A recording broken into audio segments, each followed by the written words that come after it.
welcome to the August meeting. We will read the public notice. Please rise.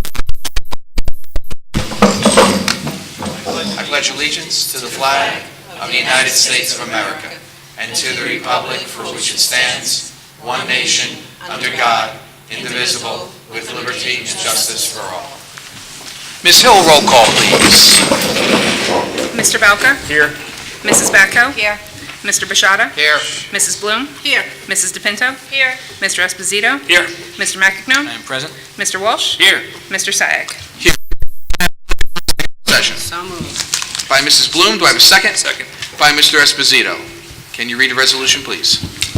Whereas Section 8 of the Open Public Meetings Act, Chapter 231, Public Law 1975, permits the exclusion of the public from a meeting in certain circumstances, and whereas this public body is of the opinion that such circumstances presently exist, now therefore be it resolved by the Board of Education of the Borough of Sayreville, County of Middlesex, State of New Jersey, as follows. The public shall be excluded from discussion of and action upon the hereinafter specified subject matters. The general nature of the subject matter to be discussed is as follows. Personnel, including but not limited to agenda items. The superintendent's merit goals, a student matter, negotiations for Teamsters and the SCA, and matters falling under attorney-client privilege. It is anticipated at this time that the above stated subject matter shall be made public at such time as the need for non-disclosure no longer exists. This resolution shall take effect immediately. Mr. Balca? Yes. Mrs. Bacco? Yes. Mr. Bashada? Yes. Mrs. Bloom? Yes. Mrs. DePinto? Yes. Mr. Esposito? Yes. Mr. McAgnone? Yes. Mr. Walsh? Yes. Mr. Sayak? Yes. Resume the public. Thank you. Call the meeting to order. Welcome to the August meeting. Take notice this public meeting of the Sayreville Board of Ed was emailed to the Home News Tribune and the Star Ledger in accordance with Chapter 231, Public Law 1975. Code 4-6 of 21. A copy is posted outside the Secretary's office and filed with the Clerk of the Borough of Sayreville. Please rise. Pledge allegiance to the flag of the United States of America and to the republic for which it stands, one nation, under God, indivisible, with liberty and justice for all. Ms. Hill, roll call, please. Mr. Balca? Here. Mrs. Bacco? Here. Mr. Bashada? Here.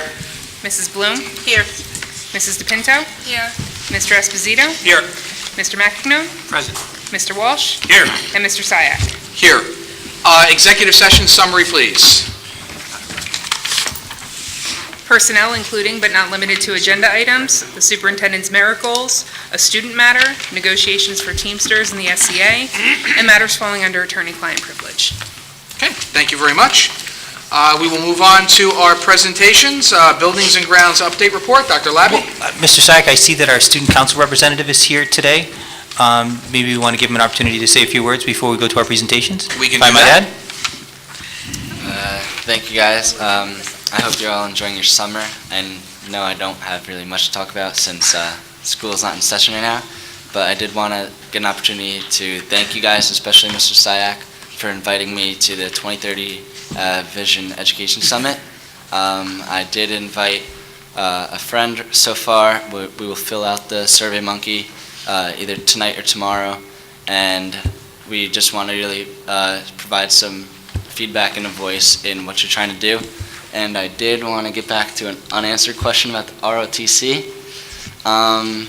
When you did ask about it, I really didn't have a lot of I didn't really know about it, but I did get some feedback, and they knew about it, but in a vague sense. They didn't really have an understanding about it. They thought it was maybe a replication of what it's trying to do to college, which is what you're trying to do at the junior ROTC.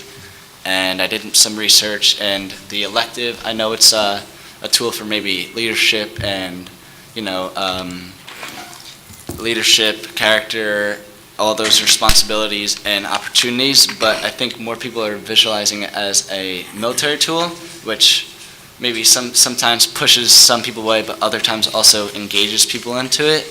And I think it just needs more awareness right now to spread the word, and that's why some people are interested, some people aren't, and that's really what I've got. Thank you for following up on that. The other thing that I was going to ask you, maybe we should get our guidance department more involved with letting our students know exactly, am I correct, Mr. McEnone? Well, it's been done. I met with the colonel a couple of times over the summer, and it's been bomber blasted, and the enrollment numbers indicate that it's known about. What is our enrollment in that program? Do we have an update, or just even the last information that you have from whatever date it was? I don't have a number. Okay. Just for the general public to let them know, the ROTC program Notice I'm here not on that mic. we're initiating in Sayreville is not a military type of program. Like our student rep has just mentioned, it's about character, building character, showing, Mr. McEnone, you're more familiar with this than I am. Could you expand upon that? Because again, I don't want the public to be misled that we're a training facility for the branches of the No, service. it's a leadership program, and the academic component is aerospace science, which is a science course and astronomy course. It's an elective, just like anything else. But the leadership, the things you talked about, teamwork, conflict resolution, how to speak publicly, all those things that we call life skills. The military component of it is only if you want to go in the military and you took the class. Most of the service recognize that and will promote you upon completion of basic training. But it's against public law for that program to recruit or even to talk about entering active service. So, that's usually the misinformation. It's usually more on the parent side than the kid. It's just a matter of once the program's up and running and the word gets out, there's orientation briefings with the parents, they learn about it, that will cease. But yeah, good job following up. Thank Any other questions for our student rep? We have 56 spots filled out of a possible 60, Excellent. so. First year out, that's Yes. very good. Excellent. And I'm really excited about the Vision 2030 Education Summit. For those of you who may not be familiar with that, Dr. Labby approached me with the idea over the summer of having a strategic plan educators, members of the community, really talk about where we want to take this district over the next 3 to 5 years. It will not be facilitated by Dr. Labby. We've got a third-party facilitator coming in to walk us through that process, and we're really excited about where it's going to go. Dr. Labby, do you have anything to add? Yeah, and absolutely. And there's a needs assessment survey. If you and any students that you can get to complete it, we greatly appreciate it. The link is on our website. It's also on the township community members that might not have children in school, for them to complete the needs assessment survey as well. And I believe that we're going to be advertising Urban or the Home News Tribune real soon, so we can get as many our staff members, students, those that are parents, and those that are community members that may not have students in the district, to give us the vital information that we need to move forward. Okay, very good. If you need that link, just let me know. I'll find it and forward it over to you. All right, thank you. All right, we'll move on to our presentations. Again, you're welcome to stay, you're welcome to go, it's up to you. I know it's... Head out, but I'm ready to start school year. I know schedules are coming out tomorrow, and the orientation will be helping out with that, so we're ready to kick it off. Very good. Thanks a lot. Have a great night. And our next presentation on the agenda is Buildings and Grounds Update Report.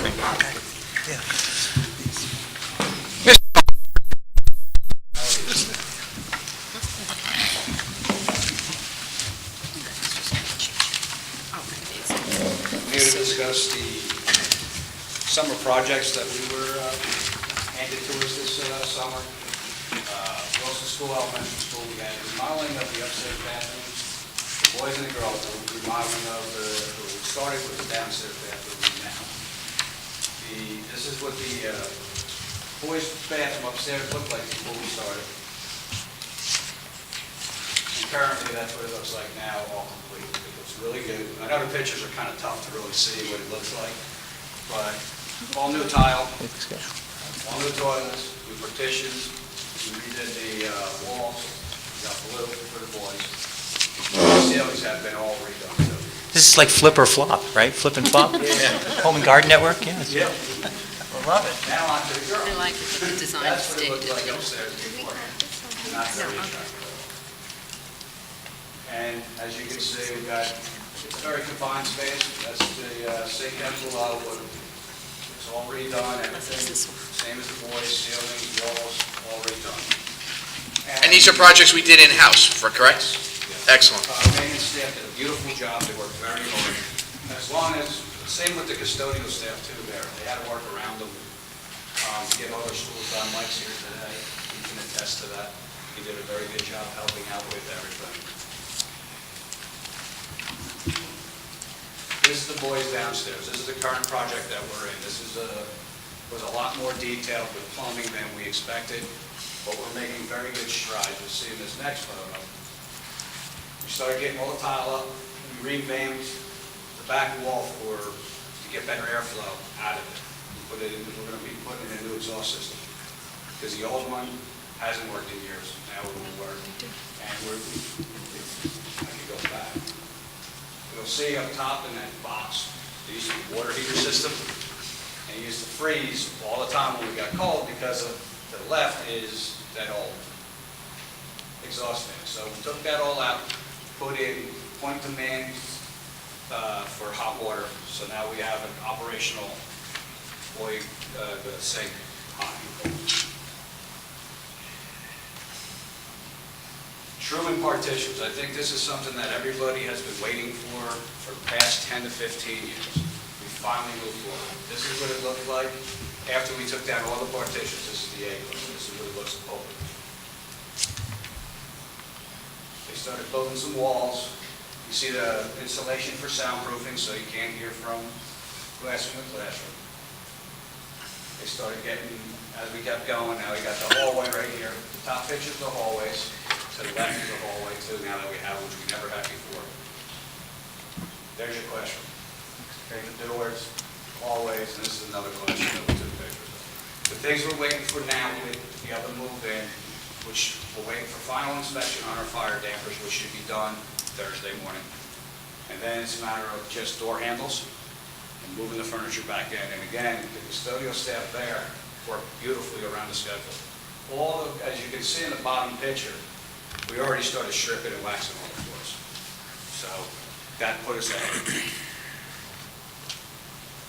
Summer cleaning for all of our buildings is one of the hardest things I think this district has to deal with because of all the activities, whether it be a certain thing of the UES, all of our activities, sports. We even use the recreation. We have gymnastics at schools. And we work around them to get the gyms done and all that. And once again, the custodial staff works around all this and gets it all done on time. And it's amazing that they really do work very hard in the heat, because as you know, our buildings are not air conditioned. They get it all done. You can tell by this floor here at the high school. It's nice, beautiful. They take all the furniture out, clean everything, put it all back, and we get it done in 10 weeks, which is pretty amazing.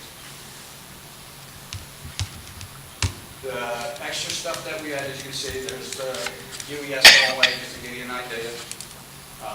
There's a classroom down there from UES, and that's the high school top.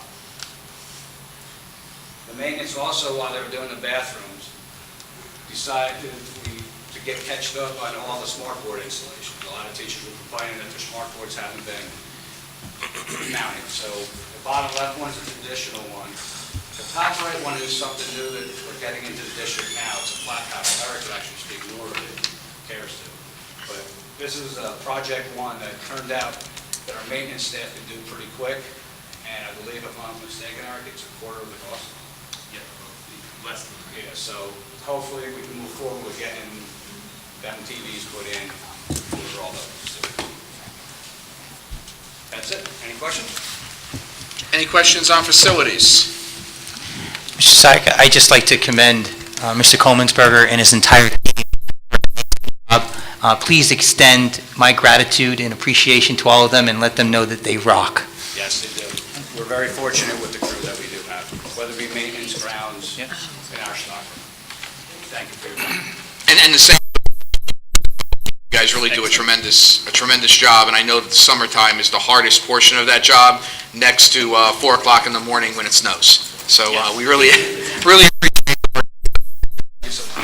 Mr. Sayek, as head of Buildings and Grounds, I've worked with Jimmy very closely, and I'll tell you what, by most of these projects that are being done in the House, we're saving the district quite a substantial amount of money. Yes, we are. As you're familiar with, 10, 15 years ago, most of the projects that were done within this district were farmed out. Since Dennis has left and Jimmy's taken over, we're still keeping in-house doing the construction projects and maintenance projects that have to be done. And I commend him and his staff. Absolutely.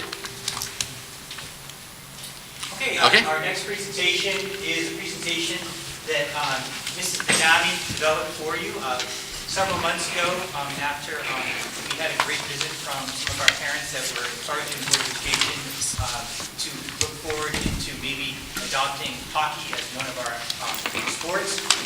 You had asked Ms. Badami to conduct an analysis of new sports, not only of what the children are interested in participating in, but the cost for that.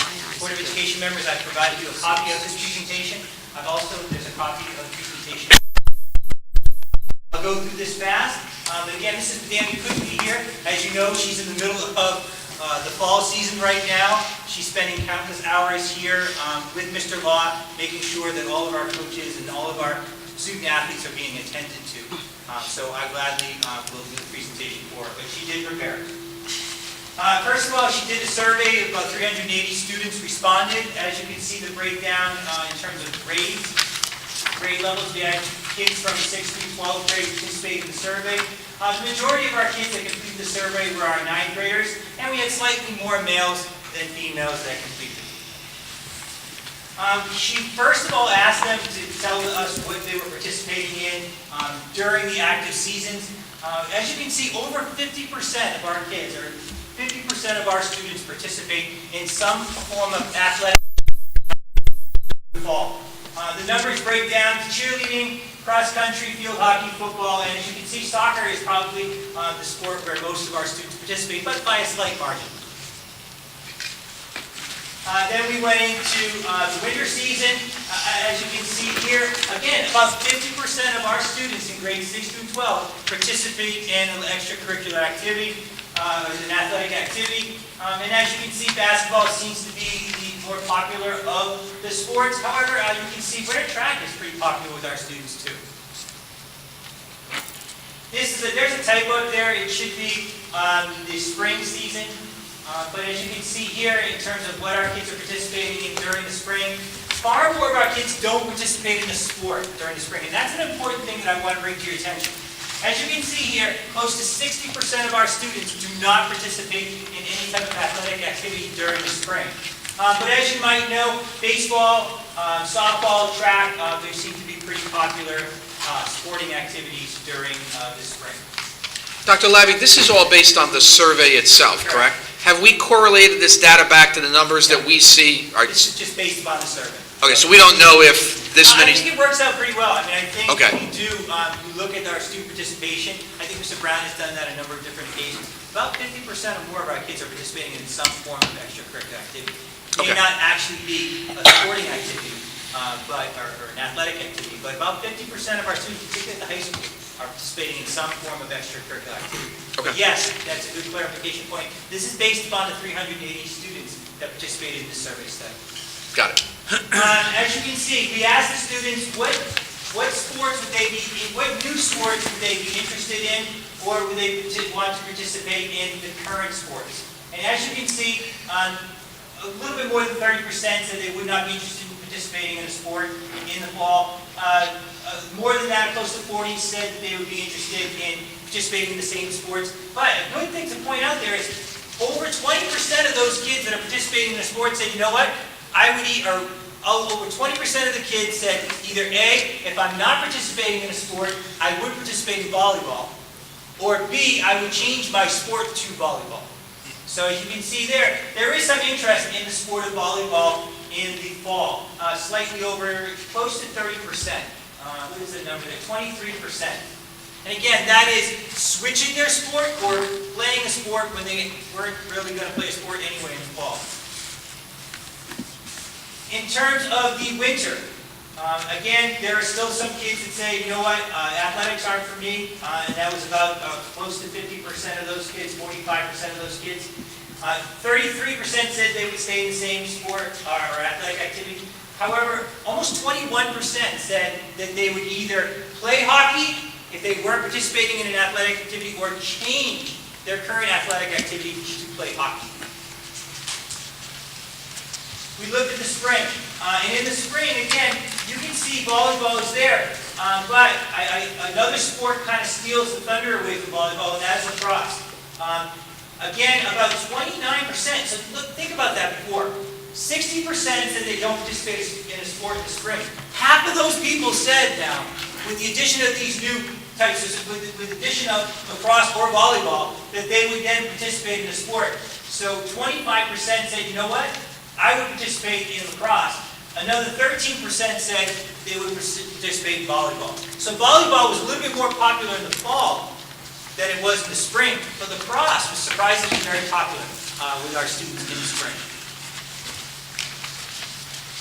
If we were to go ahead and look at these three sports, the co-op hockey, and we're going with the co-op hockey first because we can't possibly start a hockey program from scratch. I provided Board of Education members a little bit greater detailed breakdown for you of the costs associated to all of these programs.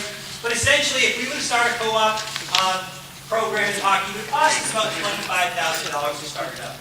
Volleyball, believe it or not, would cost us slightly more. Now, part of that is because it would be our own program, and we wouldn't be co-oping. All right? But volleyball would cost us slightly more, and as you can see, lacrosse would cost us close to $35,000 to start up. If we, no, total sports, now this is the total, okay? If we were to, after the first year, if we were to be able to maintain a sport beyond that ourselves, and we're talking about a sport that had a freshman team, a JV team, and a varsity team, this is what it would look like. Now the co-op would still look somewhere around $20,000. The cost actually goes down in the following years. But if we were to do hockey solo, meaning not co-op, and by the way, that is expected of us when we go co-op, the NJSIAA does expect us eventually to run a program on our own, okay? That cost then jumps up to about $54,000. Volleyball stays competitive with it. Volleyball, again, the total cost of it, a freshman, JV, varsity team is somewhere around the mid-$50,000 level. And then finally, lacrosse is probably our most expensive. It's about $70,000, again, to have a freshman, JV, and a varsity level program. There are some equipment costs to lacrosse, and I think that factors into it. You can see the more exact breakdown in terms of the coaches necessary for it and what makes up that $70,000 cost. That is the presentation that Ms. Madani presented to you. Again, it's an analysis of what our students, based upon that survey, are interested in. And then she did an excellent job, as you can see in that breakdown that I gave you, of costing out how much it would cost the district to start that sport, as well as maintain a full sport, freshman, JV, varsity level. Any questions for Dr. Labby regarding the report? I guess a question and a comment, or both. And first, give our regards to Ms. Badami for doing all this extra work. This is, I think, really shows a lot. But one thing I guess, a question or a comment on, I know there's a lot, but I also know high school volleyball, 6 kids are on a team. Where some other sports, like I know lacrosse, I think it's 10 players on a team. With those teams probably field a lot more kids. So when I look at the cost, I want to see how many kids are we actually That's a good point. also helping. So, we could say, hey, this sport's cheaper, but are we only fielding a team of 12 kids, a first string and a second? But it would seem to me way kind of like we have so many high, like we'd have a lot more kids playing lacrosse rather than some of these other sports, which again, if that's where, if we can do this, but I guess volleyball and gym class, and it's 12 to 15 kids, it's different. Right. It's a different game. Again, I don't change your lines, and so how what is that team? Like we have football, 11 guys play, but there's 70, 80 guys on a team. Right. What is a lacrosse team, and is that why the costs are lower on a volleyball team, or is it just just equipment, or just I know that my wife played volleyball, and I think that they have about 10 players. on a We have roster. about 4 substitutes. Yeah, so I mean, that's when you, cost analysis is that way, how much it costs, I think it changes a little bit, that number a little bit. In my mind, what are we getting? The data, one thing that I found fascinating about it is the amount of female participants that were interested in both hockey and lacrosse. Almost equal, almost 50, believe it. Of the students that were interested in hockey, close to 30 to 40% of those students were female students. And that probably demonstrates why there's such high interest in lacrosse. The two sports are very similar to one another. So I can see the same students, both female and male, that are interested in playing hockey, also being interested in playing lacrosse, which I think equates to some of those high numbers that you saw in the spring for students interested in lacrosse. Is the offer still on the table with Old Bridge? Unfortunately, it is not. Old Bridge has decided to move forward.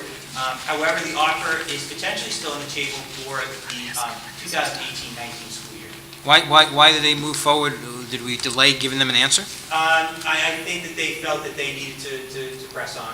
Yeah, I think that they felt it was a little late in the ballgame, so they basically told us that for the 2017-18 school year, they're no longer interested in partnering with us. However, they did not want to close the door on partnering with us in the 2018-19 school year. So what are we doing with this report? Well, when was this done?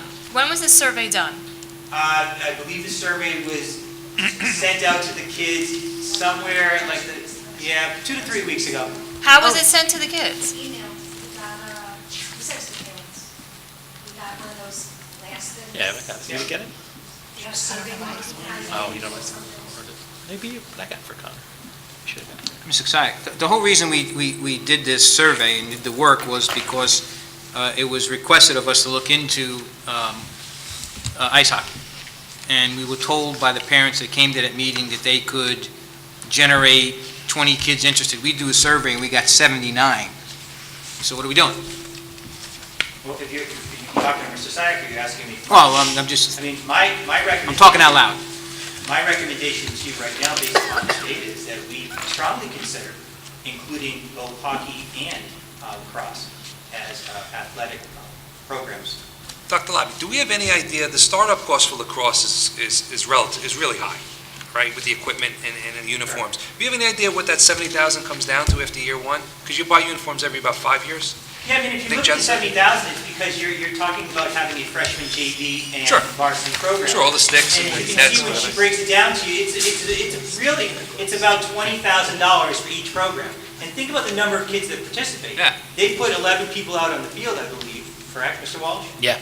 But they'll hold a roster of about 30 kids at each level. Right. So you're talking about potentially, 60 to 75 kids participating in that sport. Boys and girls. That's what drives the numbers up Right. in that sport.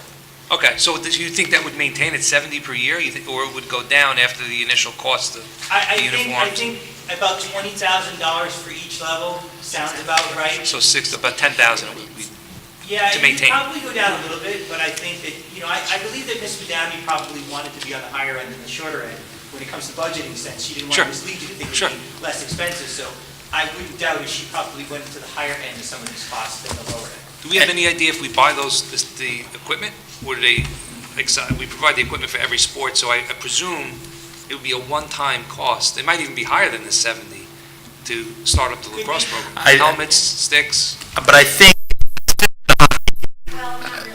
No, I think. Don't encourage her, she's out. Yeah, Well- I've seen kids play both. but Right. From a equipment standpoint, they break a lot more sticks than lacrosse. well, they break, the point I was getting, a lot of them, Lacrosse don't play. Whereas hockey, they don't wake up today because they don't ice skate, they don't. right, So lacrosse, you can get kids that. that never played for a hockey player is a hockey player. You're not deciding in the middle of your high school career, I'm a hockey player, if you never skated before. But my point was, a lot of the hockey players. Well, my kid's a lacrosse player, so. Also, I know we had another parent here that, and I'm sure it wasn't considered because there are a lot of grants available. I know there's like USA Lacrosse. I think there's hockey grants available too. No, that will start through time, but I know that's been we had a parent come talk about that one.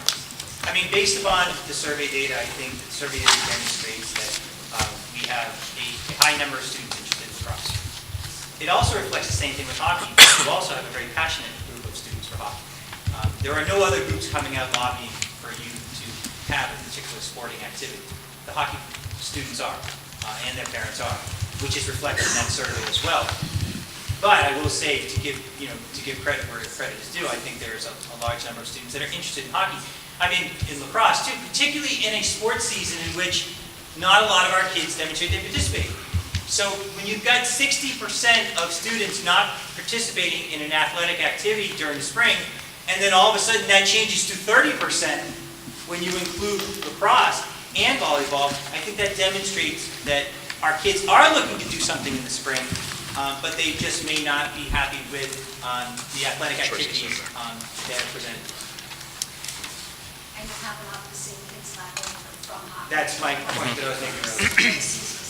Yeah, but another thing to consider too, you did a survey with 378 kids responded. We have over 1,600 in the high school and over 1,300 in the middle school. So that's almost 3,000 students. So those numbers could absolutely go higher. I mean, we didn't, it's not going to get lower, yeah. So my concern, Mr. Sayak, is, and maybe you could understand this, I've seen us do many studies over the years, and I've sat through many debates, and then nothing. So now that we did this, we got the information, what action are we going to take? And look, that's up to the board in terms of what we want to do. It's something that we can look at for this year. It's something that we can give to finance and have them plan for next year. The only piece that I would add to this is I've heard continuously concerns about, well, we can't, we have to look at policy because we're sending too many FBLA students on a national trip. Or we have to look at policy because Odyssey of the Mind is costing too much. If we're going to add a sport, I don't want us looking at policy to cut back existing programs that we have that are academically focused. I believe in athletics. I think athletics are important, but I don't want us cutting from one area to add athletics in another. Then let's not do that. Why would we do that? No, that's been a concern of board members in the past. The board's never directed that as a whole, but I know that's been a concern, so I'm just raising that piece. So if we look at these sports, Dr. Labby, we would be looking at them for next school year? I would imagine it's too late to get anything like this. Yes, I think if you look at the costs, that there are, programs that we're going to need to budget for. But I think that that's, there are things that we really want to consider as we enter into the budgeting season. And believe it or not, Ms. Hill and I are already working on the 2018-19 budget. So definitely in terms of considering if we want to add programs into our existing athletic programs, and B, which ones do we want to do that? Which ones do we want to add? And naturally, those things with finance, and we'll discuss those things with the entire board. But I think that, based upon what I've seen, I think that a recommendation would be to strongly consider hockey in the winter and lacrosse in the spring. Mr. Walsh? I agree with Dr. Labby's sentiment on that because, the ability to do a co-op in hockey makes it a very attractive, at least to me. I mean, that's not something that you get in other sports. It's a unique opportunity where we can help a lot of our students, give them another opportunity. And as far as improving our number of kids involved with a sport in the spring, I mean, just a number of kids we could help with this. So if we are going to spend money on it, like you said, how many kids are we actually helping? And I think it's pretty clear that these two, A, go together, B, don't take from other sports. From what I can, from what I can read from this, they don't take from other sports, and they're giving our kids who maybe aren't doing something another opportunity to be involved with something in the school. So when I look at guys, it's hard for me to find one that doesn't have lacrosse. So we're a little behind in that. And like I said, this is opportunity with hockey is to me almost a no-brainer that we have. Other sports don't give you that opportunity to. How long could we co-op? If we can help our kids. We're limited, you said. I think after 2 years, you have to apply to do it again. I think two things I want to make a point. Number one is if we're going to move out with hockey, what I like about hockey is that we can do the co-op, kind of get our feet wet. And I think we need to inform Old Bridge as soon as possible if we're going to do that, that for the next school year, that we let them know that and give them some kind of certainty. The other thing is you have to realize this is only 10% of the students eligible to play sports that we survey. So when school starts, and when the kids are here and they're captive, a homeroom survey is something to that effect, because this is only 378 out of a possible 3,000 where sports are available to play. If you really want to get data, I mean, I I like think... that idea. Yeah. Why not? Is that possible to redo it? Because I agree with Mr. Well, Matheson. I don't think we have to redo it, but we can basically promote in the first couple days of schools for kids that come to school, give them an opportunity to take the survey if they haven't taken it already. Yeah, Right. I think it's a great idea. One- We have not... One other thing I noticed with the numbers here I want to add too, with these numbers for lacrosse. Well, lacrosse really is like adding two sports because it's boys lacrosse and girls lacrosse in the same season. Well, yeah, that's $1,000, not only for the JV and for girls.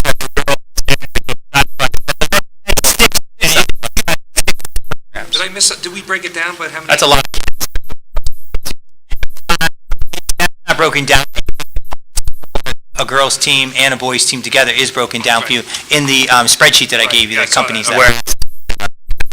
Season, both spring, In whereas hockey, the hockey, wins Title IX. it's considered a both because girls are allowed to play hockey. Yeah, I know they do. And they play well. Have we, Any other, just one more question. Have we ever thought of, I'll be careful how I say it. Have we ever thought of collapsing a sport, taking a sport away? Maybe that's, people aren't participating in a lot, maybe we're not very successful at? It's a yes or no question. I don't want to know anything specific.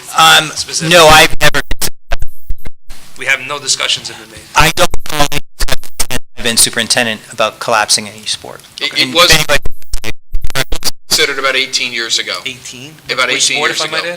Swimming, Swimming. yes. And I think now, we're Gymnastics, that's true. Gymnastics had was gymnastics. also, We did take away gymnastics. yes. And swimming is still with us. And then we put in a middle school baseball team the year we took away gymnastics. Correct. So it was sort of like we swapped it. But we still trained them? We allowed them to I think we train had the one gymnasts? student. I think if a did student wants to gymnastics. compete in Yeah, we GMCs let for someone gymnastics, I compete. think Yeah. in past practice, Yep. we can send them.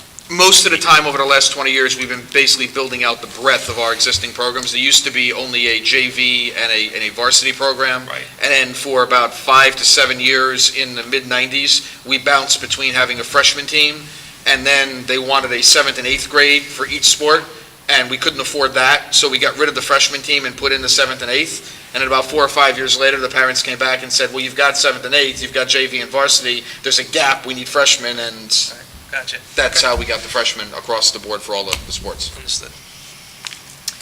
I just have a question about the data. The one, when you have here for volleyball, it says fall season for girls. So based on more boys taking this survey, I would assume they all would have not, to know with volleyball, since on the boys section, the girls all put no, and on the girl sections, to know what that breakdown is. So in other words, I think that's skewing the data a bit, because the boys are all saying, no, I'll keep my sport, because no, they can't play volleyball. And then in the other one, they say the girls. We Is can there a try way to figure break out down? how, Or even with lacrosse, is there a way to know how many boys or how many girls we have interested? that was, again, I can look at gender based upon the response to a particular question. You can. So lacrosse, I can definitely do that. We can break it down to that, To yes. see that we have an interest in both the boys and the girls Yes. lacrosse, as well as a boys Yeah, and a well, girls. like I said earlier, I was down in particularly in lacrosse, and 50% girls that responded yes, they would like to play it. Hockey, 4% females and about 60% males that said they wanted to. And do you so. know what that is for, you don't know what that number is for Well, volleyball? For volleyball, male, female. And hockey's co-ed, right? Hockey's co-ed. I believe, based on the date, what the data says there, the fall, I believe that is girls. So the spring volleyball, they play different. 374 people that took this survey, and 60% of them were boys. Yeah. So they didn't have the chance to respond to the volleyball in the fall. So that's why I don't know, that's what I'm trying to say, is I don't know Don't What they only the- play in the spring? They And did. then when they answered the lacrosse, I don't know if, So like, for all those people who answered, are they boys or girls or? right, so obviously, the respondents to the fall volleyball were girls. Right. Okay, so maybe because there was a lot of competition there in terms of other activities that they might have been participating in, that drew them away from, wanting. In the spring, respond would be the males. And there's great competition for volleyball as well, because you have track, and again, you have a lot of interest.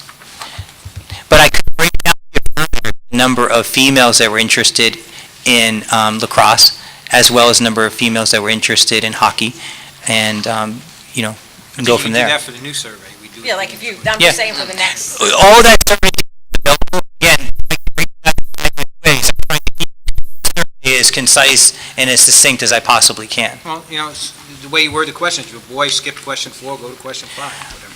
Well, but you don't even have to.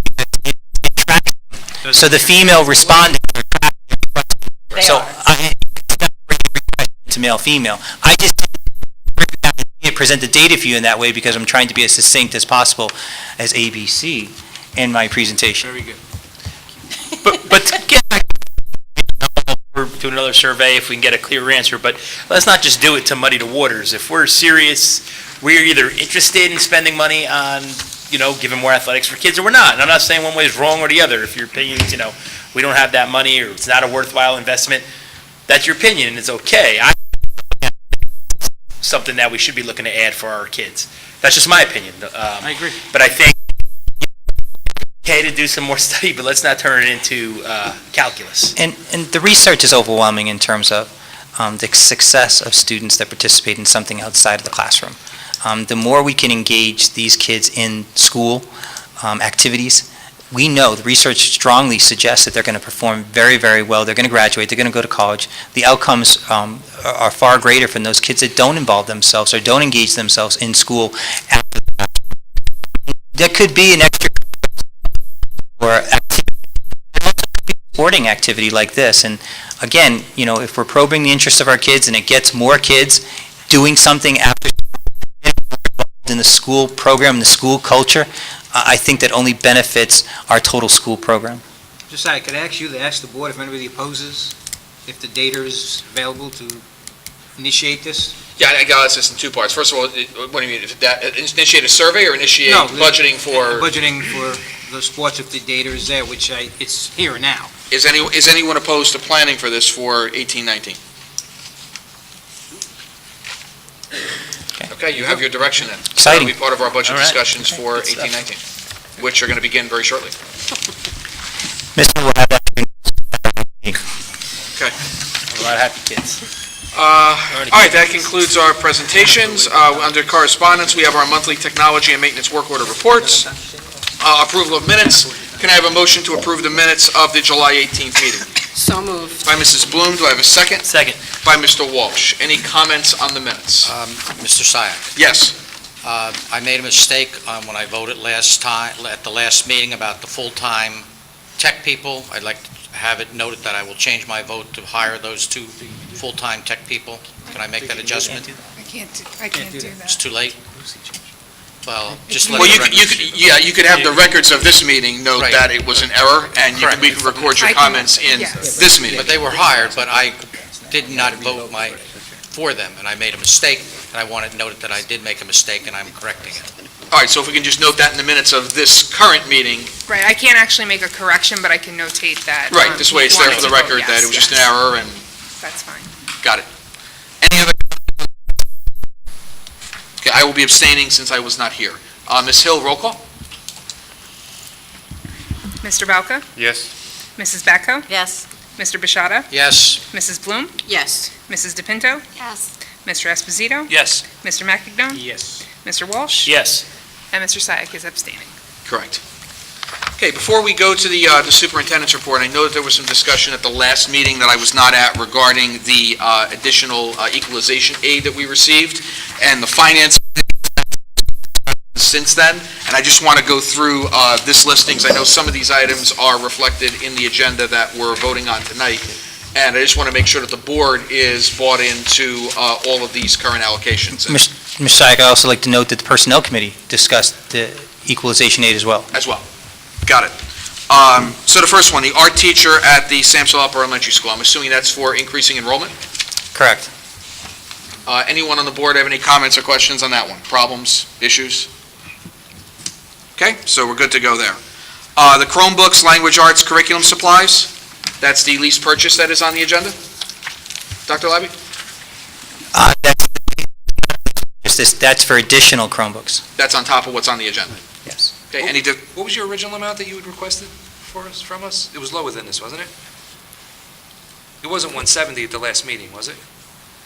Yes, it was in that It line was? account. This is the original one from last meeting. Oh, it is? I thought it was Yes. lower, okay. It's 100,000 was for the Chromebooks and 70,000 was for language arts. Oh, okay, got it, thank you. Okay, so we're all good with that one? But now it's 170 for Chromebooks. No, Well, it's that more. was the discussion at It's the more. finance. Would you mind, Mr. Syek, if we went through some of the changes that we've made to this? Rather That's than fine. going through everything? Yeah.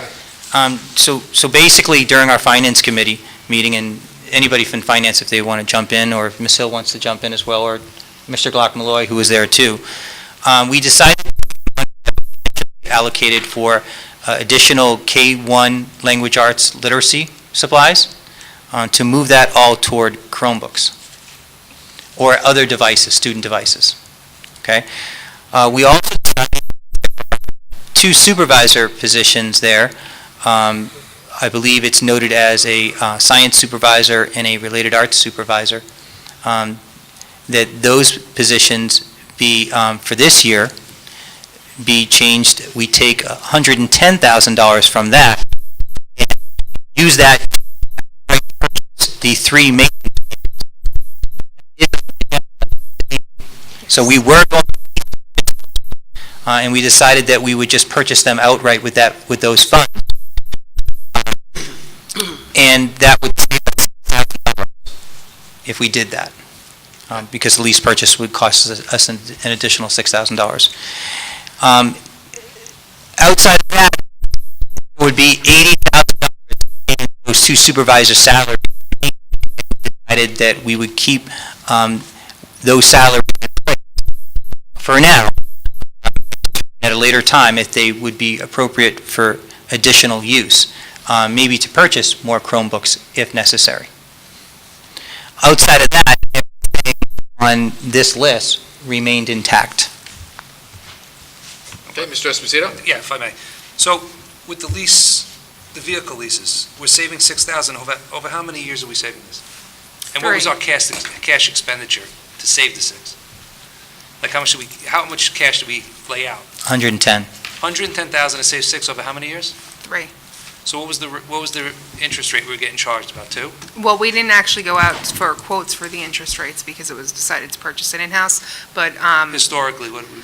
well, the most recent ones were 2.69%. 7-ish. Okay. Thank you. One of the things, this is probably a good time to talk about it. As you know, in the personnel section of the budget, of the agenda, our science/math supervisor has asked for you to accept his resignation. It's at a very difficult time, as you know, most school districts are secure in their personnel. So finding a candidate that is proficient in both science and math, that have the qualifications to be a supervisor, are going to be very, very difficult for us at this juncture in the school year. So that we decided that excess $80,000 would be put aside, but I think that we need to revisit hiring a science supervisor now, so that we can go ahead and post for a separate science and separate math supervisor, Dr. Trevisano, which would leave us left of that excess. Okay, so now I'm starting to get confused as to where exactly we're at here. So- That money is coming out of which line item on the So sheet? that, we're in there, okay? Okay. They basically make up $100,000, okay? Okay. We did the outright, which took $110,000 of that. Now there's a difference of $80,000 that we did not decide to reallocate. I'm asking that we use that $80,000 supervisor, as well as with a math supervisor. If we hired somebody, we would not be able to hire them until, at the earliest, September 19th, which means we would prorate their salary, and their salary would be somewhere, we would end up paying out for this year, somewhere around $65,000 to $70,000. Okay, what are the board's thought on that? Because look, obviously, regardless of this list, I think we need to replace our math and science supervisor, whether it's one person, two people, et cetera. So regardless, I think that's got to take priority. What are the board's thoughts on Dr. Labby's proposal on that item? I have a question. Sure. If we hire two individuals this year, will we look to consolidate it again next year? No, in fact, that this is what we wanted to do in the 18-19 school year. We would eventually like to be in a position like other school districts of each discipline. So we eventually want to get back. Always consolidate because we've been operating under adequacy for so long. So now that we have a separate language arts, related arts, that's what this year we're almost there. We can get that science, math, social studies, and then next year. Board member thoughts, comments? Yes, no? Yes, I think Yes, it's I a agree. great Feedback idea. on this one. I think it's smart. Having taught in this building, I know what heavy load is on the supervisors who are trying to do two different departments. And of course, one of them is always a department they know nothing about. So I think the fact that we're looking to have qualified people supervise each department is absolutely the right step. Mr. McEnroe? I agree. Two biggest subject areas to have one person covering both. Mr. Balka? I'm on the fence. I'd like to have a STEM supervisor, but because of the late in the hour, I think we have a good option right now to find a STEM supervisor, so I guess we're going to have to separate the two. And I'm with you. I would prefer the STEM. But like you said, at this particular point, finding a qualified candidate for that is not going to work. We don't have to, I was thinking we could try to see what we can get, but we don't have the time. We just don't have the time to see what's out there, so. Mrs. Bacco? I would be okay with splitting math and science, but not to have the other two then. Because the one other thing that this doesn't account for on this list is also health benefits. Costs are not included in here either.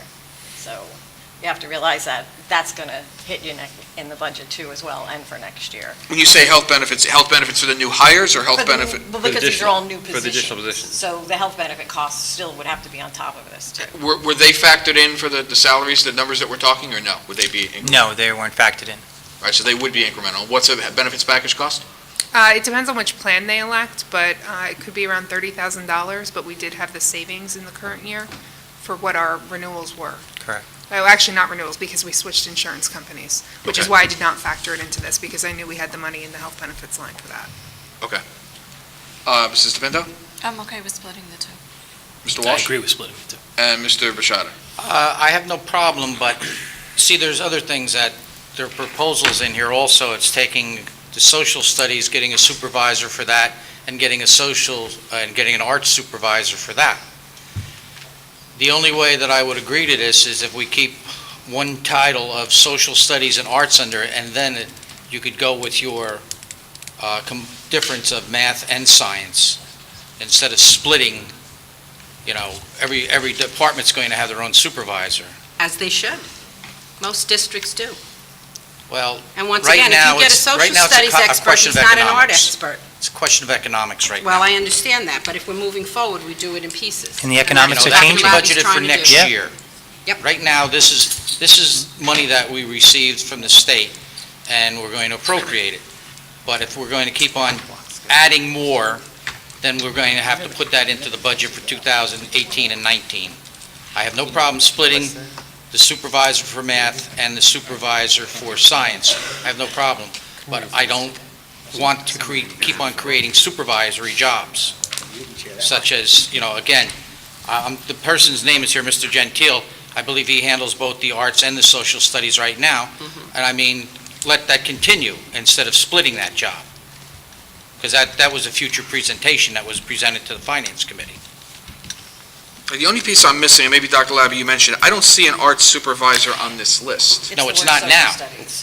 It's labeled as social studies, but it really is eventually, and we talked about this in finance, for this year, keeping the related arts / social studies supervisor. But for 18-19, expecting to get the same amount of aid, probably even more than what we've been told, because they're going to ease us into what they feel is the most adequate funding for us. We do believe that our teachers deserve to have a supervisor in the major disciplines.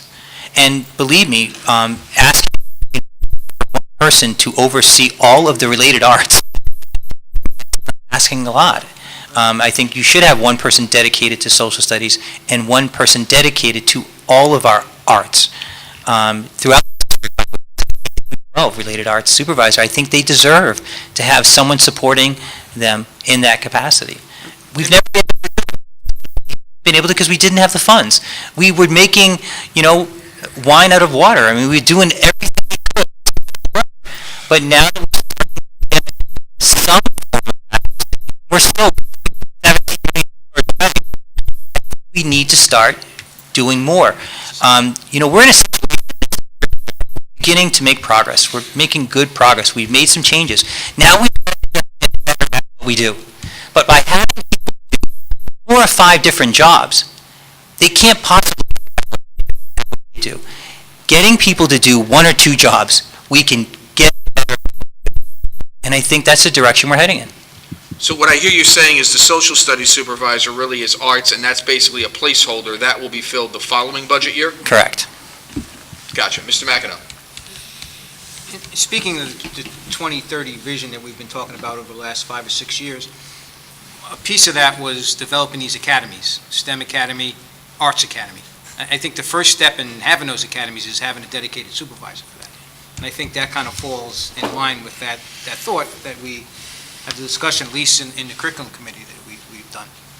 We always talk about, you always want to compare ourselves to other districts, but we need to do it this time. And I've never seen, math and science combined. I mean, 2 major subject areas. I mean, STEM is great, but I don't know how many people are qualified unless you're getting a retired NASA engineer that wants to come here and supervise that. But in the meantime, with all the changes we did with the science, realigning that, what we do with algebra in the 8th grade, all that kind of stuff, we need dedicated supervisors, especially in that area. And if we're going to go the academy route, which we're all really excited about, I think the first step is getting a supervisor. Just my take on it.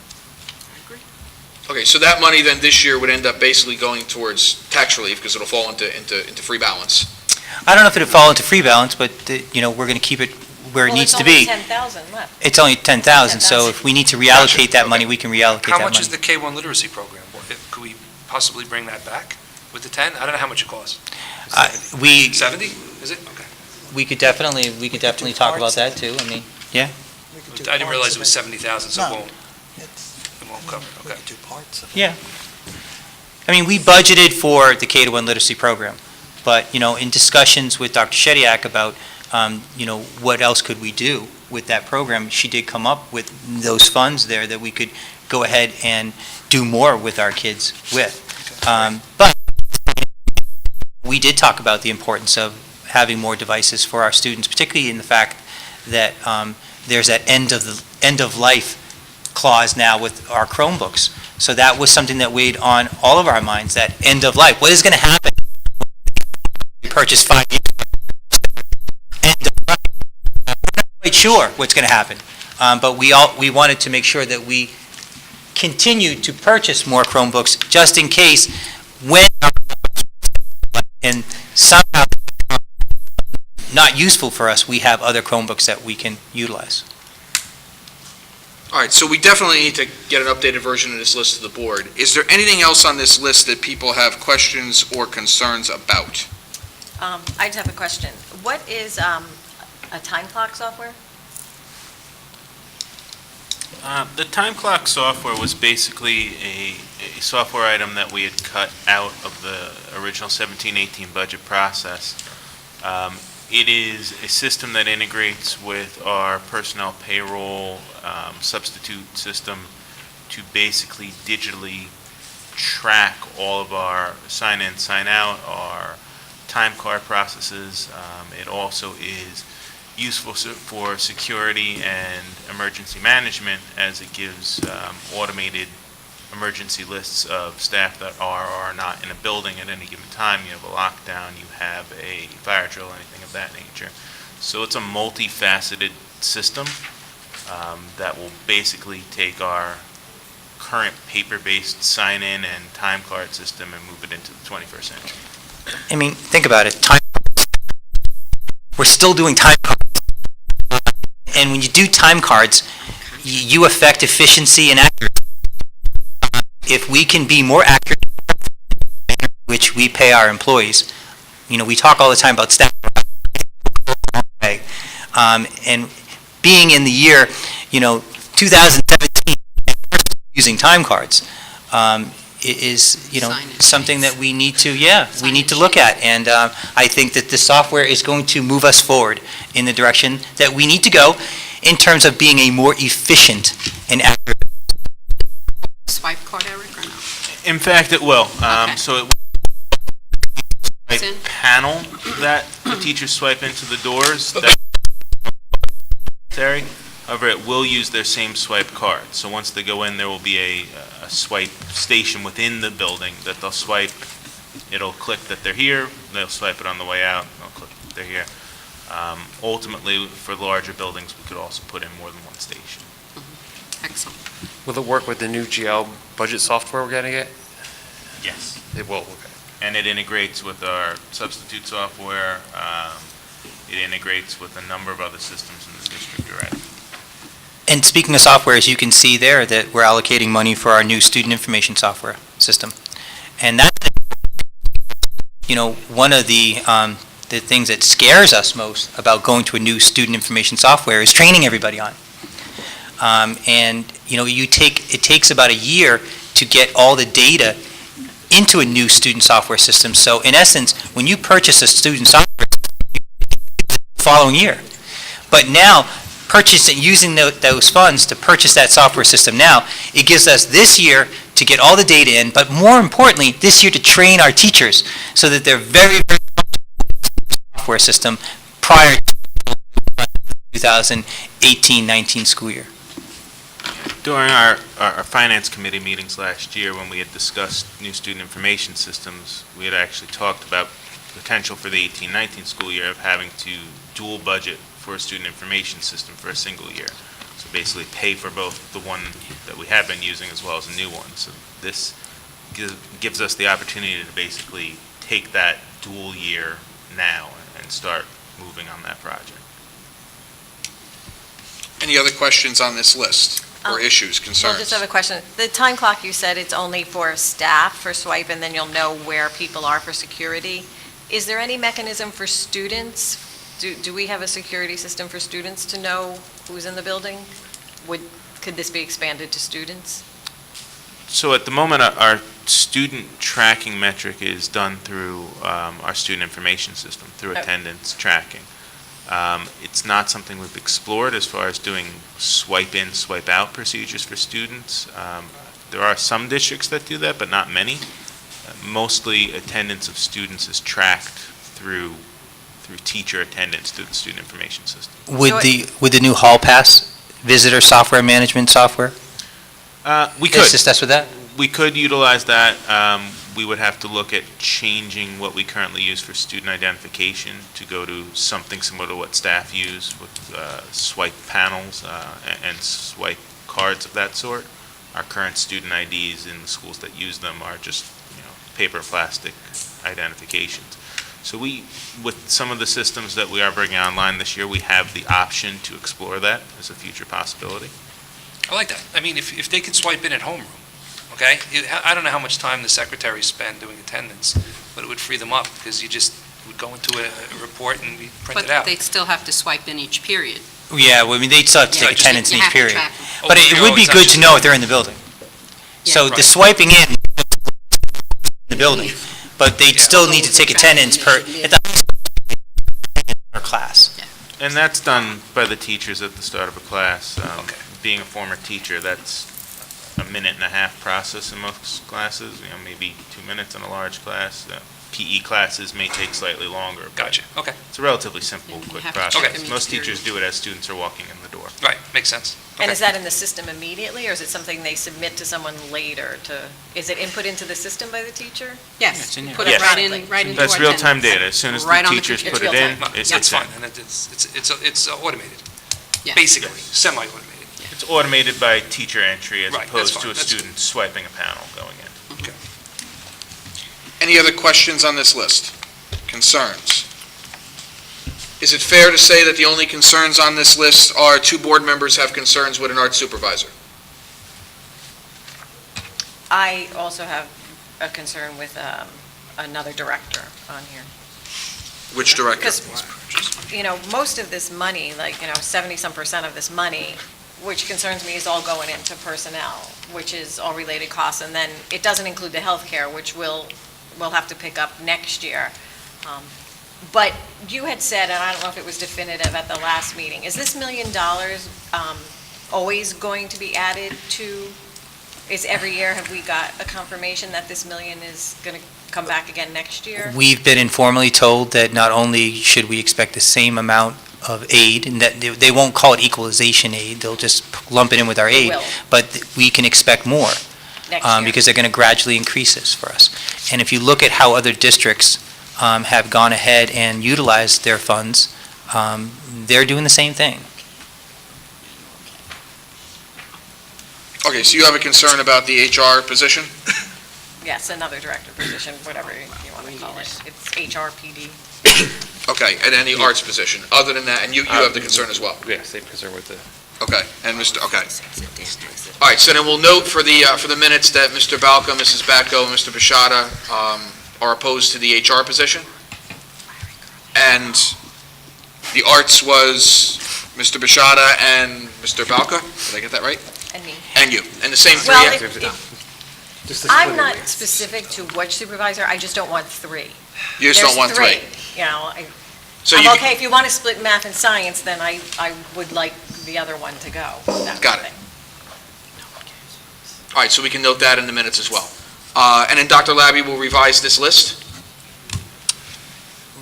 Revise the list Revise the list with the corrections that in were accordance. noted. Okay? Any other- Mr. All right, Sack, real yes. quick, on page 18 in this, you're hiring another supervisor in We special didn't get to education. that yet, Tom. We're getting there. We're going to go through the superintendent's report now. Well, that's also that, I propose it's a new position. It's on this It's in the It's on the equalization. list. It's in the application. And we discussed that at finance. So this one on page 18 is what's on this, in this $1 million? Yes, That job is included in Yes. this $1 million? So it's a brand-new position? yes. It's always been a 3-person department. I am no longer the director. So now you're going to continue to have a director with 2 supervisors. That's what you had previously, except I was the director. It was noted that you did not want me to be the director anymore. No, I'm not questioning. As well as it noted that you wanted the director of human resources. I am not questioning that, but I don't ever recall having 2 supervisors of No, special we didn't. education. Yes, you did. Mrs. Burns. because You're we right, did that thank you. because, Right, we but- did that because you were acting. Right, super- Exactly. I'm the director, and I'm no longer the director.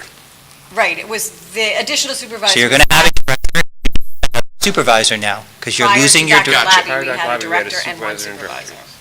supervisor. Okay. But that program progressed incredibly. Yes, To it weaken has. that program, 100%. All right, any other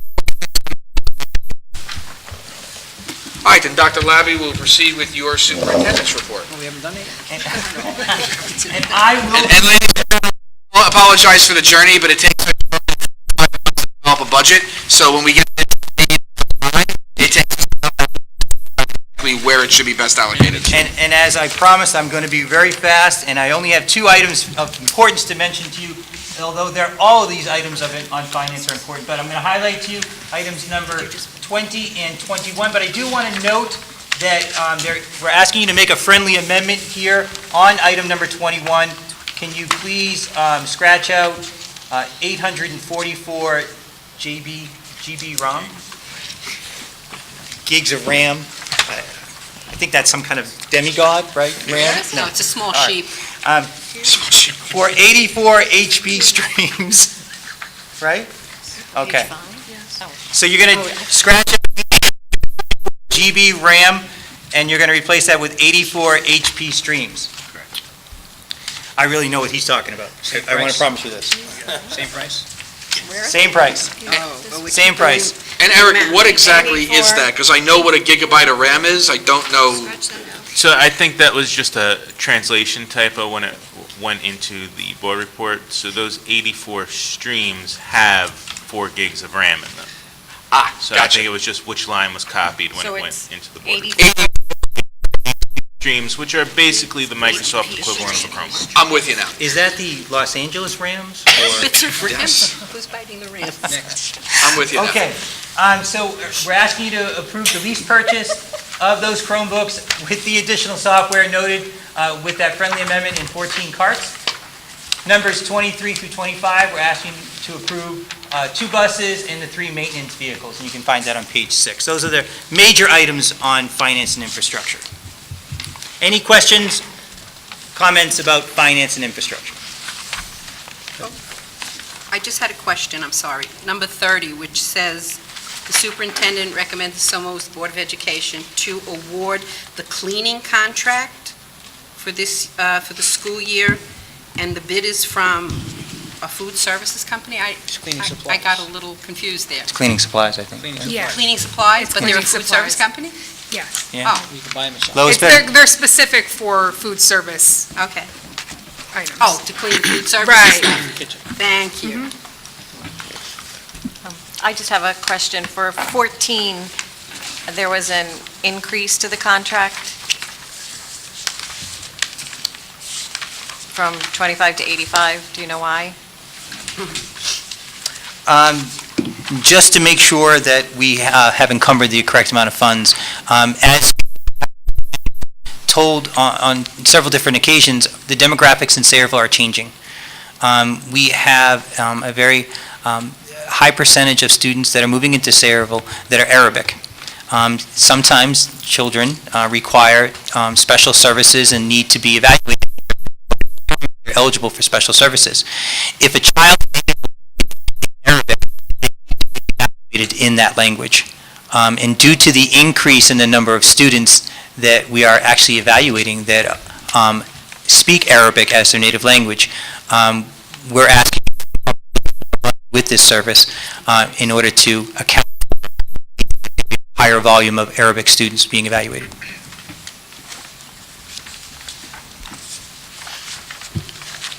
Any other questions? Mr. Balkin? Abstain on number 4.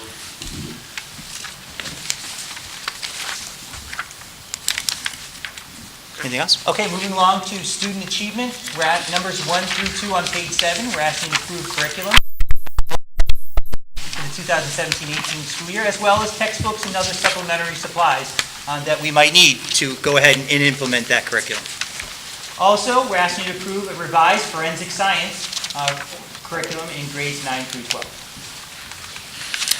Any questions or comments on student achievement? Seeing none, moving along to personnel. The major items on, governance.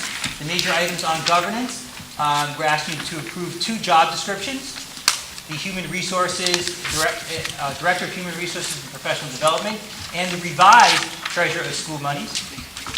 We're asking you also to formally approve the time change at SAMHSA. We had talked about the time change, especially during the budgeting season, particularly with regard to transportation, but we recognize that we didn't formally ask you to make that change, and we're doing so right now on this agenda. Dr. Labby, has that been communicated to the parents, and Yes. what's our strategy? Yes, it's been completely communicated. We happened to come across the fact that we didn't put it on a board agenda when we were doing our schools booklet. But Mrs.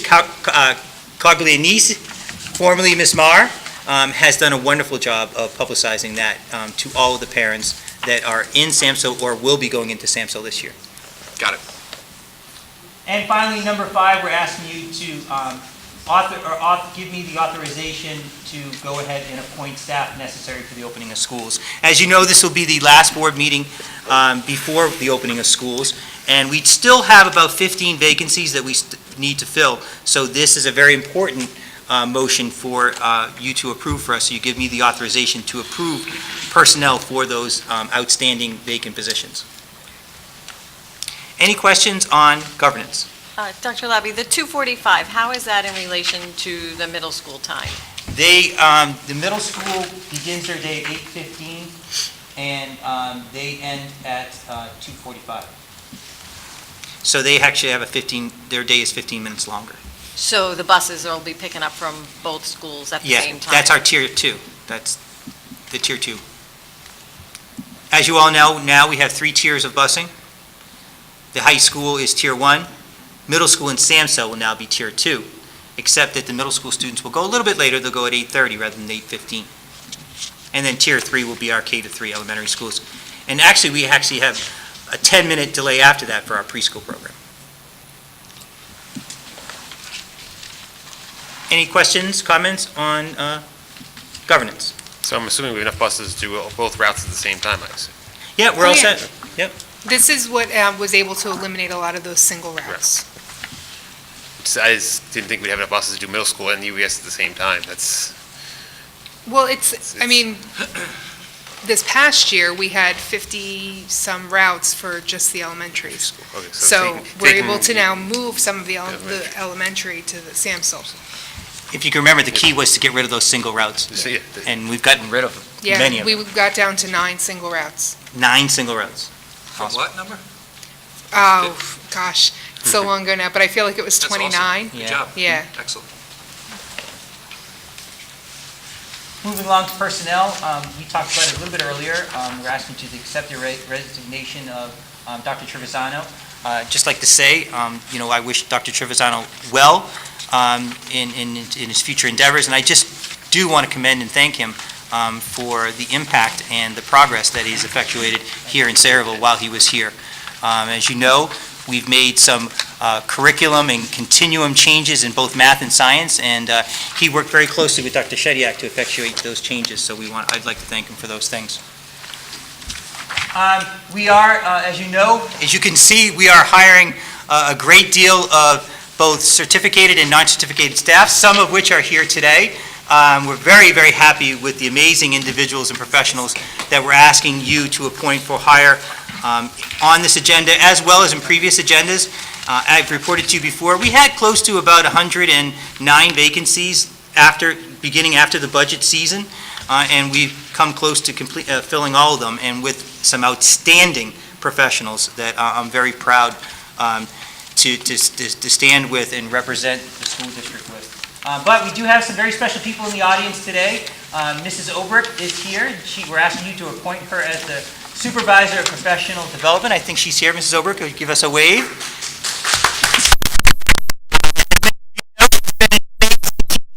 In the school district for many, many years, and I couldn't be more proud and I couldn't be more inspired to work with the capacity that she'll be joining us in upon your approval.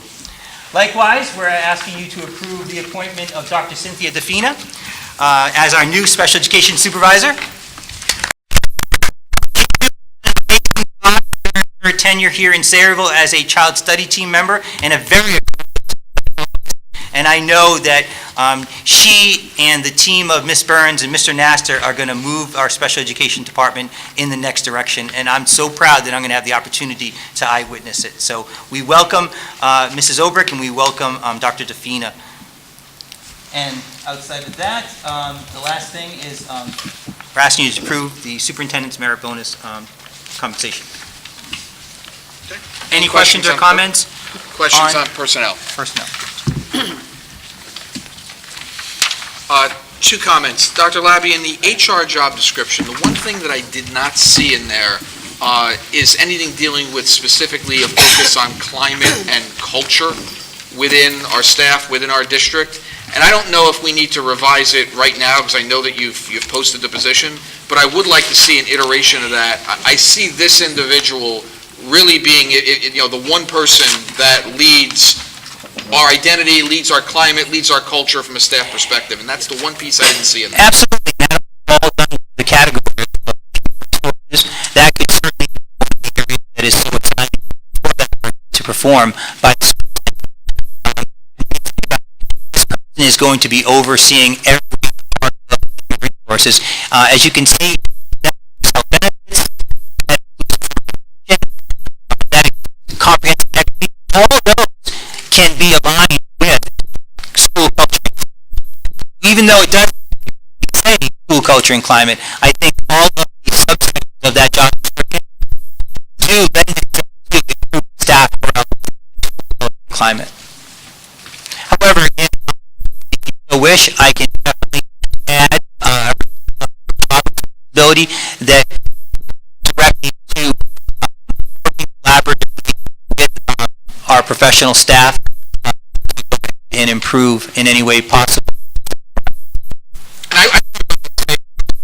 I just want the individual to be, not even monitor, I want building a positive school work climate, something of that nature, because really what I envision this role is when we go to roll out a new initiative, this person to me is going to have the pulse on whether or not we've got the appropriate professional development in place, if we've done the proper communication, if we're moving with the right speed. And after we implement that, we haven't done any of those things, that to me indicates a problem in terms of this position. Well, and I think you just mentioned your professional development, and training and so forth. So that's listed as a major of this particular position. So I think that would be from what is written in there. And the part that I'm excited about with this position is if you look at the challenges that we've had in the last 2 or 3 years as a district, most of them have been in an HR capacity, whether it be the health benefits challenges that we've had, converting with health benefits, DCRP.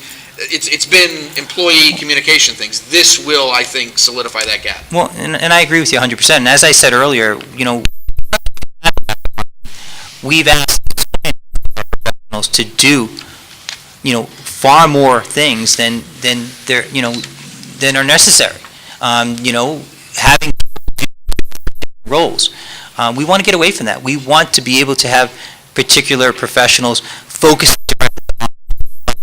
so that we can do it better. And I agree.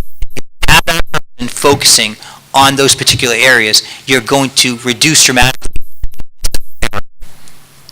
And I think that's trick, and that's why we have consolidated, but now we can go ahead and be focused in the responsibilities that we assign to our professionals. So is the board okay adding that piece on the culture and climate? Anyone opposed to that? No. We can even revise it after the individual is in there. Yeah. But if we can get that piece, added. The last piece, and it relates back kind of to the first item that we talked about, also to this position. Can the board get a recalculation of what our administrative cap looks like, costs, where we think we would end up ranking within the educational cost index? I know you don't know every district, but you can probably calculate what ours would be in relation to the others. I can do that. If we can get that there's no issues there. And I can tell you from the transfers we've made so far, we're still not even close to the cap, but I'll give you a definitive analysis. That would be great. And in terms of comparisons to the district, We're our not, administrator ratio,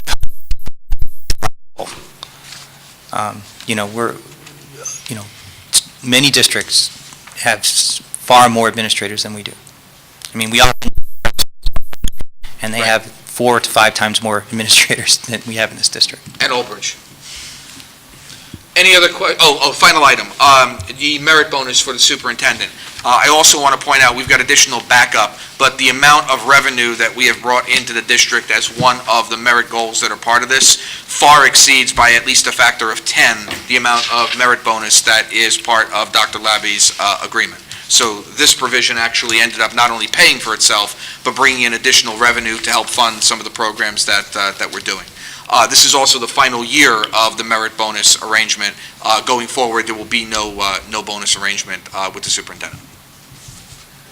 Any other? Okay, hearing none, at this time we'll open up to public on any item that's on the agenda. If you wish to speak, please come to the microphone and state your name and address for the record. Yes, sir. Yes, you can go out. Yes, you can. Anything that's on the agenda or anything that we discussed.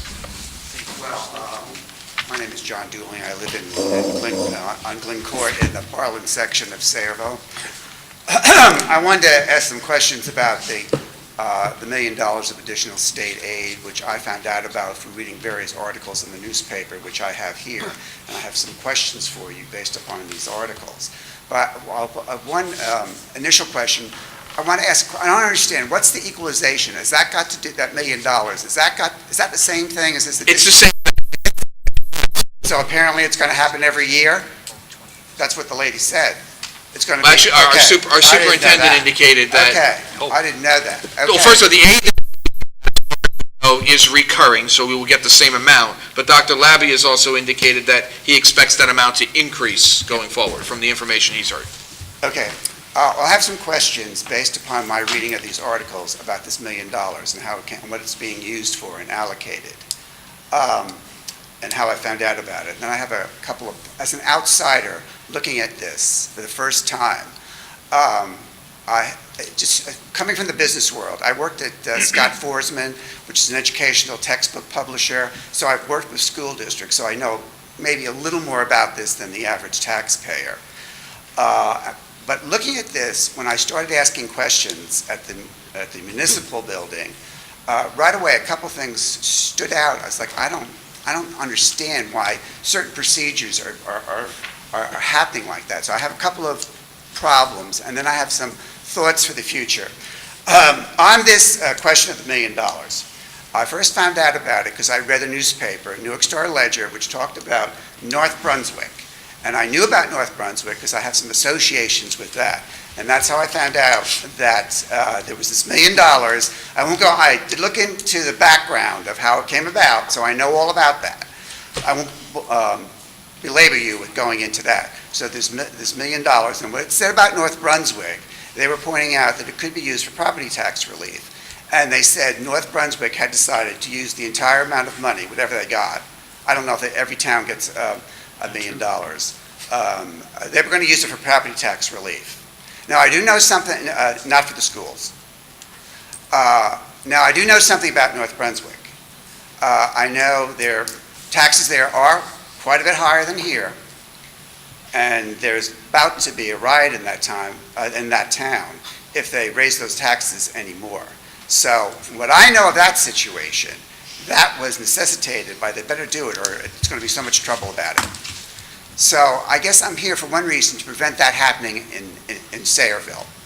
Now, I went to the town, so I read in the article, there was this 100 districts that were going to get this money. So my question was, it didn't say anything, is Sayreville one of them? I thought it might be because I think initially I'd read something about that it would be. So I went to I'm used to going to the township and the municipal building. So I asked them, and they said, yes, it was. And I said, well, what's going to happen with it? And they said it was going to go, the school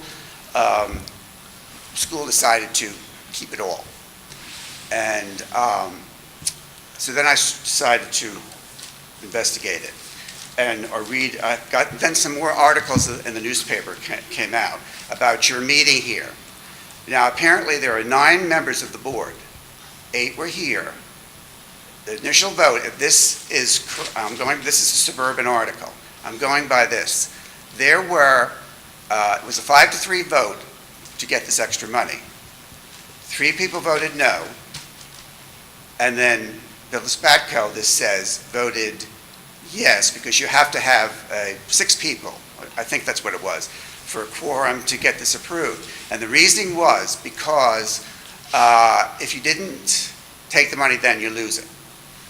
That's what my understanding, so please correct me if I'm wrong about this. And apparently that's what I did not know is that's the same thing going forward, but apparently that's the case. That's what this equalization budget is. Here they just call it state aid. Okay, so then you voted to get the money, which as an outsider seems to me, not knowing the lay of the land, reasonable. I mean, why, if it's extra money, no matter what you use it for, use it. So to me, that seems reasonable. You think? Okay, but the reason why the 2 members didn't vote for it was because, okay, the opposition to the, I'm going to read from this article. The opposition to the motion to accept the funding was due to how the board's agenda indicated it would be used. According to district administrators, the state and appropriations listed on the agenda are preliminary and can be changed. So I'm getting from this that the allocations are listed in this article, but it didn't mean that they were etched in stone. And I looked at the allocations. Let me go back. I understand also that you can, there are 3 things that could happen. All this money can go to the school, it can go to property tax relief, or it can go to a combination of the 2. Now, when you talk about property taxes, you don't, I never see it set in the context of responsibility.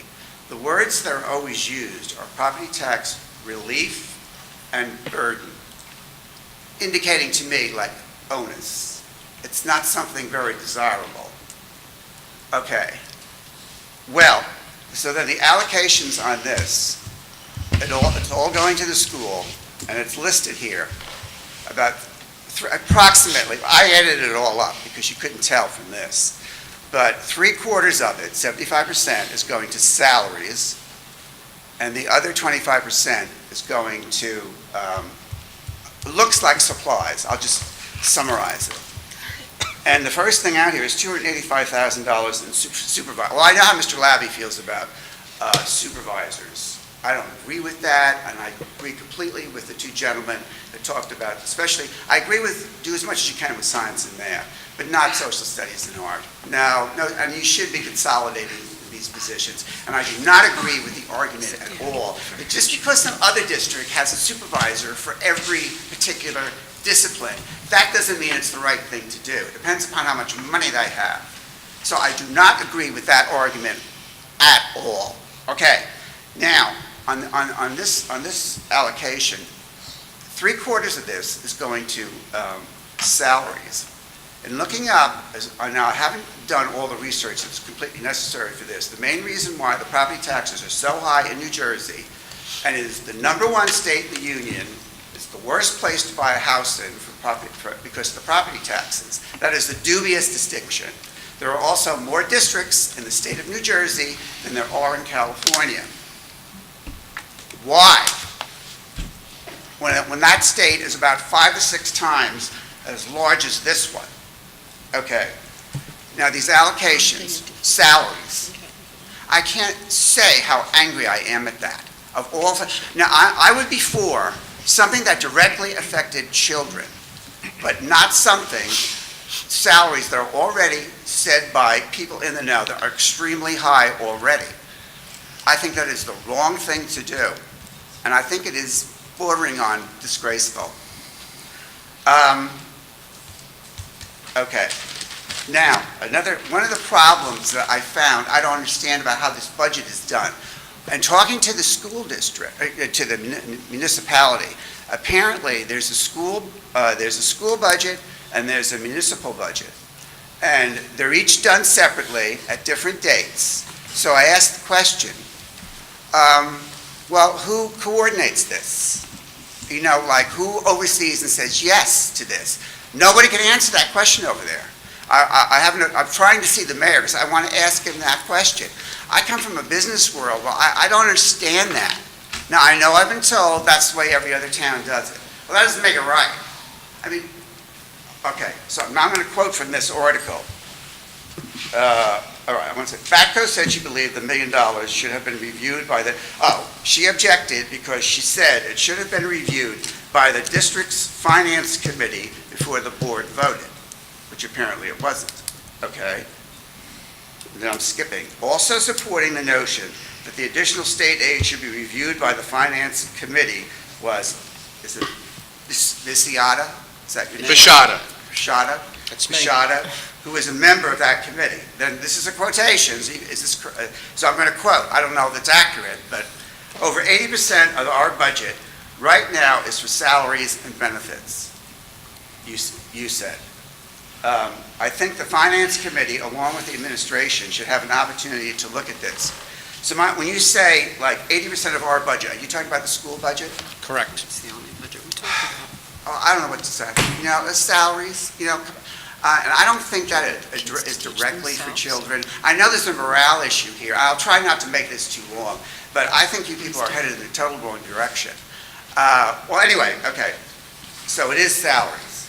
The other question I wanted to ask, does the finance committee, is this going to be reviewed by the finance committee? It has, and the discussion that you witnessed earlier was the board going over it again and making additional modifications. So essentially you approved it, right? We approved the original allocation that you saw in the paper with some modifications that were discussed at this Okay, meeting. that's what I figured. I wasn't quite sure about that. Does the finance committee have, who oversees both budgets and coordinates the two of them?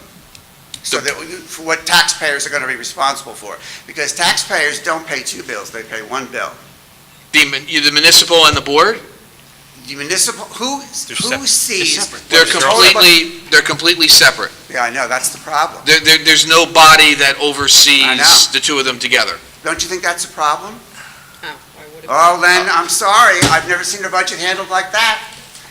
I mean, you gotta coordinate Their money is this. theirs. I mean, one suggestion is that I have seen a state, you know, you look like you're not too interested in what I'm saying, but No, I'm just very, gonna say we're it anyway. very interested. As a matter of fact, thank you for coming. More people should come.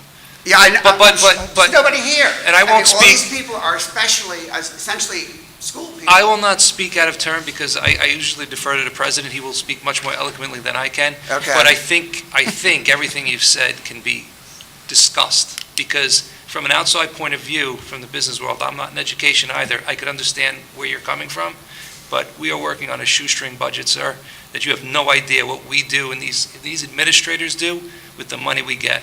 And I'll end it there because Mr. Sayek should speak further to that. Well, I'll finish. Okay, just get a sip of water, is that okay? Sure. Sure, well, when we close public, we can. Okay. The finance committee is sort of a rubber stamp, but apparently, well, it doesn't oversee the budget. Well, I see, it seemed to me, now, I have talked to the town a lot, I know what they think. And I think there was once a proposal by a state representative that, about, what is the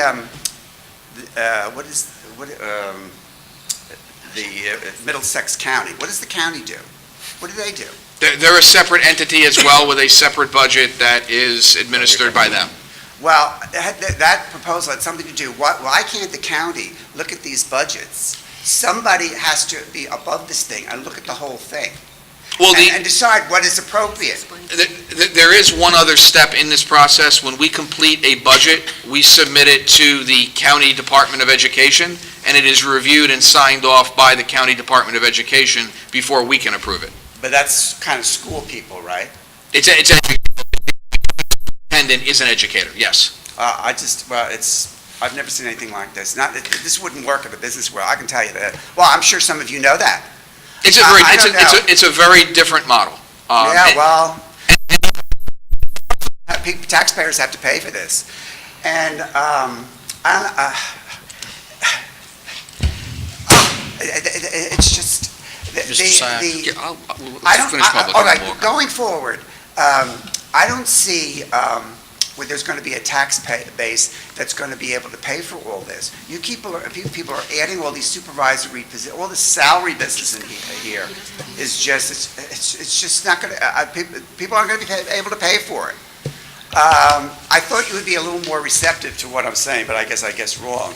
Maybe more taxpayers should come here and say something. But that's sad that, I mean, I guess they don't come here because everybody has told me, don't bother. You know, I try to get somebody from Glencoe, don't bother. It's not going to do you any good. I mean, Mr. Dooling, I want to let you finish and finish out public before we have that dialogue. What I would say is then, I pointed out, the problem, I think, is with how the budget is handled. Another one is the lack of communication. I mean, I think maybe if more people knew about this $1 million and how it was being used, more people would show up here and say how appalled they are at it. And I think you can alleviate that. I don't see any reason why you have so much administrative staff in that school district anyway, why one of them can't send out a mass email to all the taxpayers. And you should know about this, you could have had property tax relief, but it's not going in your town. It's going all to the school. And it's all going to salaries for which are already probably too high, and which also include benefits that nobody else in the private sector is really much getting anymore. It's completely out of whack with what the current situation is for workers. Even though it says currently there's, the employment rate is high. I retired a couple of years ago, and then I took 2 other jobs, and I worked for 2 other companies, and I saw what it was like after the Great Recession, and they squeezed blood out of a turnip. You don't get a raise every year, and they work you to death. That's what they do. And also, there's a great turnover. There is no stability in jobs anymore. There's usually about 3 years to a job, then you're out, and then usually when you hit 50, they want to get rid of you. So I don't see, what I'm trying to say is, you have a system, to me, is like 50 or 60 years ago, and it is not facing what reality of the taxpayers is like. And it's going to get out of sync, and it's going to implode. And I wouldn't like to see what happened here, what happened in North Brunswick. And looking for the future, I would say what you have to do is, I wouldn't be adding more supervisory positions, because I don't know who's going to pay for it. Sayreville has a very elderly population, and when they go, my impression is I don't see where this tax base is coming from. So what can you do about it to be positive? And I want to say I think you all have a very difficult job, and I know what it was like, all these different languages that you have to deal with, and what you said about the Arabic, and that's very different. That's not easy, getting some, I know it is, but you have the reality of taxpayers. And that I think what you have to do is look more towards consolidating these school districts and doing something about this administrative support and coalescing them. That's what you're going to have to do if you want this to survive. And also, I mean, there's one thing, I mentioned this to one of your members. I mean, I have asked in the township, there is, in a constructive, trying to help you get more revenue, there is this, I'll call it development, which is supposed to be a multi-million or billion-dollar development that's supposed to happen. It was supposed to start this year. I remember seeing a drawing of it. I can't get anybody to tell me what's going on with it. Now, I've heard that actually, I did get 2 things. A paper said that there's a problem with the highway, the overpass or something. Now, they tell me at the township there may be a problem with a developer dropping out. So that would seem to me a new revenue base that would help you people out.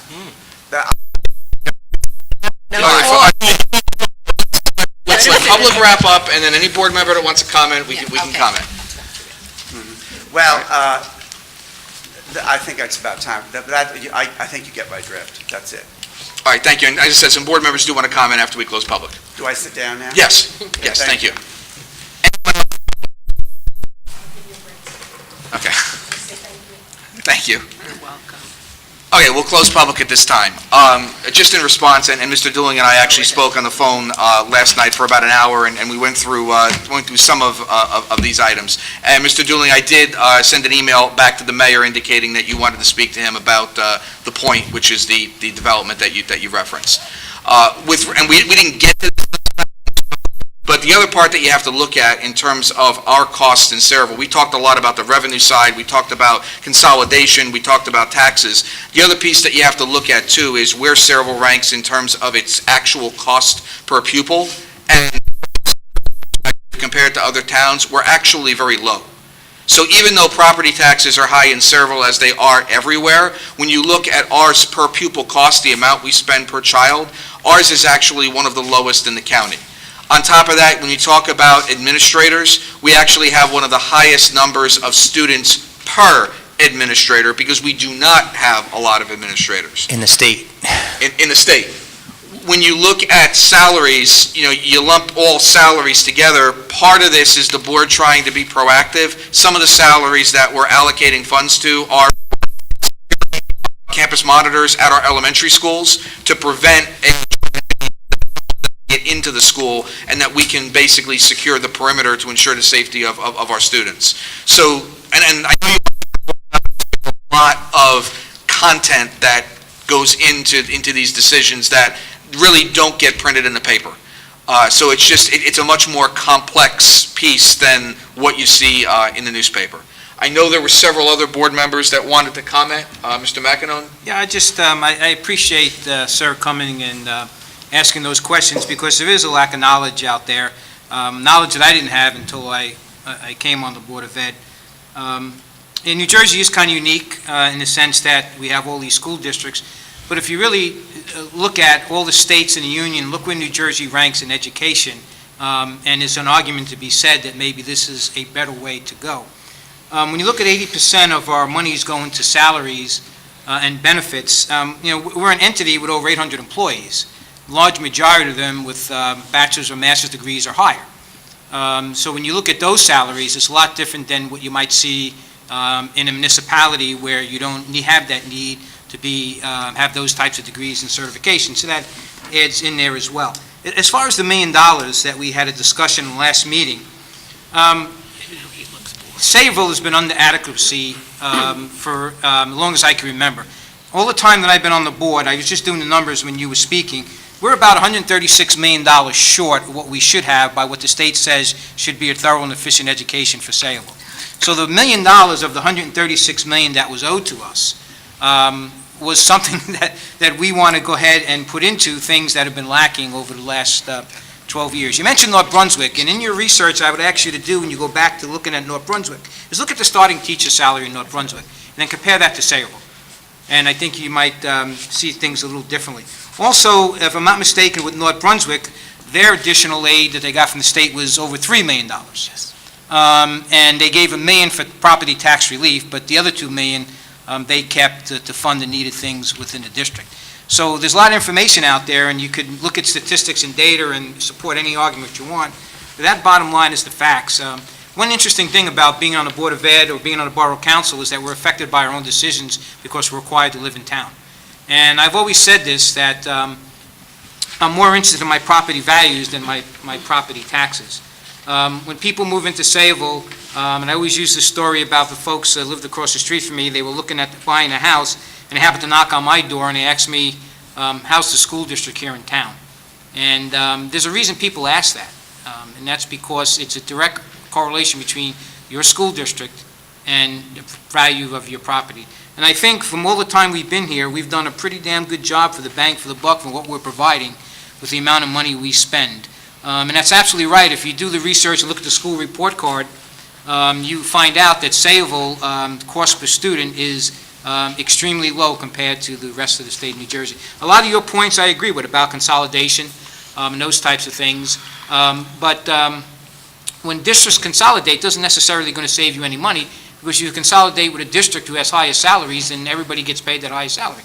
So in a sense, it will cost you more money than actually saving any money. So those problems we can't solve, but I can tell you from being on the Board of Ed and seeing it from this side of the table, It's a lot different perspective on what we're doing here with the amount of money that we're provided. So I just wanted to clarify that.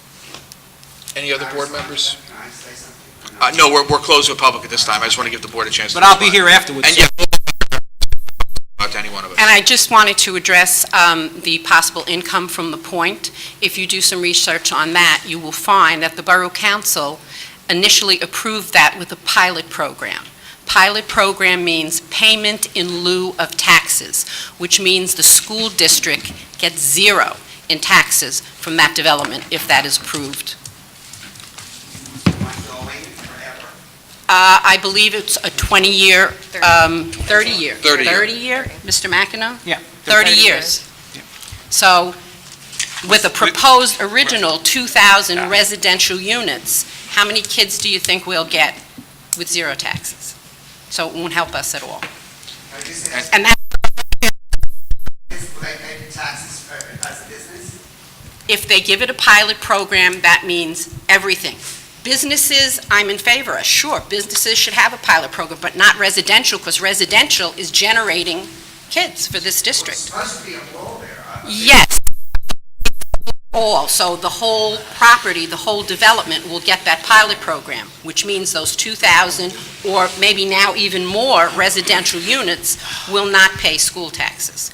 And with 2,000 residential units and the size of that development, you're going to need more sanitation, more police, more everything.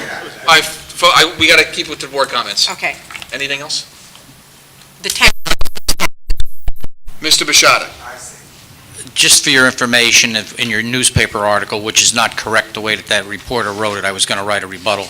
The reason I voted no is because what happened is, when it was presented to us that night, there were account numbers, and I wasn't familiar with the account numbers. I'm not voting on something that I don't know where the money is going to go to.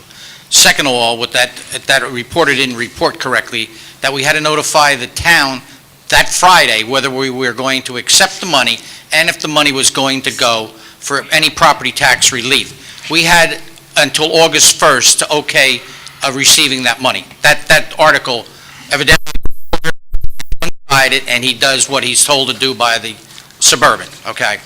Let's get back to the finance meeting. I'm on it. I have never rubber stamped, neither has Mrs. Batko or Mr. Balka. We have never rubber stamped. We came in with a $9 million deficit that we had to trim down with the same cap. We did that. We came in with the $7 million budget, which we did, and we kept that under $79. That's what your taxes went up by the state. We increased that for benefits and health care, but we didn't. I made sure, Mr. Balka, that we stayed. Mr. Balka, by the way, is the chairman. We stayed with the cap that we're allowed to do. Working with finance, we actually accounts to come in. We pinch pennies on finance. We've never rubber stamped. If you'll notice, the three of us were always questioning what's going on, not only with the bill list, but with promotions and demotions. Okay, let's go to North Brunswick right now, what Mr. McEnroe did.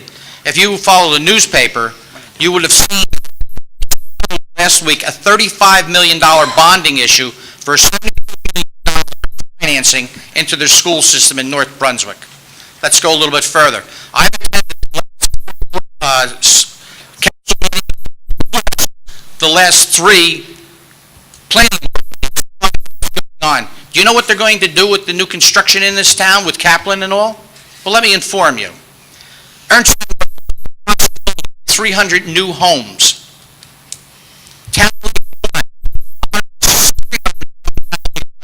Which is behind where I call it the old Sam Fisher property on Main Street. Kaplan is a prime which is being rezoned to from prime at Section 6. They're going to put more housing. The people from Melrose got up in arms, and they've been fighting this, and they're going to win. The council planner to come in as an advisor and eliminated the 163 homes that they wanted to put in at the National Lead site, which is on Raritan Street and Cross Avenue. Okay? What's going on is you got to go to the council, tell these people to stop because according to the statistics in Sayreville, there are I don't know how they cut a kid up, but there's 2.72 students per household in this community. I don't know how you get 2.72. God forbid if they have to cut one up. But that's the statistic. And when you keep on building houses, you increase the cost of taxes in this town for every school, because it's going to be for services such as fire, police, first aid, roads, sanitation, etc. As Mr. Sayak has mentioned, we have the fifth lowest cost per student based upon our class size. Our cost per student is lower than Brunswick, is somewhere around $15,000, $16,000 right now. Almost $18,000 to $19,000. Go to Old Bridge, it's greater than ours. We work penny. I'm a senior citizen also, and my taxes are probably double. Pardon me? How do you know? All right, folks, we're not going back and forth. Mr. Vachada, just conclude your comments. All right, we're going to move on with our agenda. Any of the committees for Vision 2030 have anything to report? I'm just going to take them in a group, given the hour. Do security? Sure. Okay. Mr. Sayak, we didn't vote on the superintendent's. We probably should do that. Yes. Can I have a motion report? So moved. By Mr. Walsh. Are there any comments on the superintendent's report? And thank you, Ms. Hill. That was an important little detail I missed. Somebody's away. Roll call. Dr. Labby would have been really upset tomorrow morning if he got there and realized we didn't vote. Mr. Belka? Yes, with item noted. Mrs. Bacco? I'm going to vote no on the HR director. The job description? The job description, yeah. Do you want the page and the number, or do you just want the description? You can just tell me what it is. Okay, because we used to give the page and the number, but it's hard to keep going back and forth. And the other one was the merit bonus.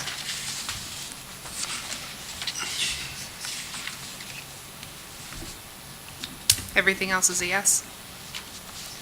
Mr. Bashada? I'll be voting no on 42. The rest I'll vote yes on. Mrs. Bloom? I'm required to abstain on the superintendent's merit bonus, but I will vote yes on everything else. Mrs. DePinto? Yes.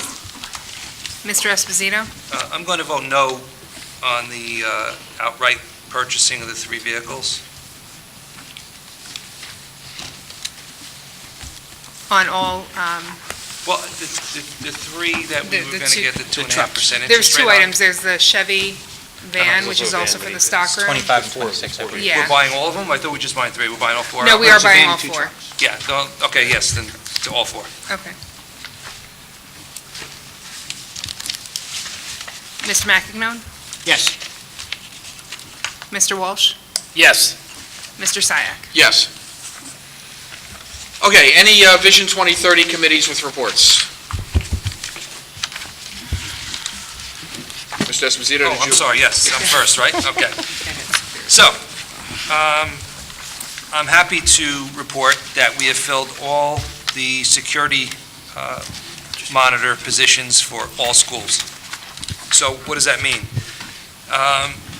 Every school, you'll need an appointment to come into our schools. You're no longer allowed to just enter our buildings and roam around, which it's extremely dangerous in this day and time. So I thank the board, I thank Dr. Labby for backing us up on this. I think it's very important. So what we're doing now is, on September 6th, we're going to have an all-day training. I believe Detective Sprague is doing that, Dr. Labby? He's conducting the last portion of it. The last portion, okay. And throughout the year, we'll have additional training for our monitors. We purchased new uniforms for them. They'll all have yellow shirts, black khaki pants. It'll have security on the back in large letters. It'll have a badge in the front, so it'll distinguish them from anybody else in the building in the case of an emergency. Let's see. We're going to, I think it's really important that, and as board members, I think we're going to face this. I spoke about it in closed session, but I'll say it publicly. We're going to get some pushback because parents are used to just entering our schools. So now if their child's lunch or gym clothes, if they're forgotten and they have to drop them off, they're no longer allowed to go enter the school. It'll be handed off to the security person at the door, and that person will bring it to the student.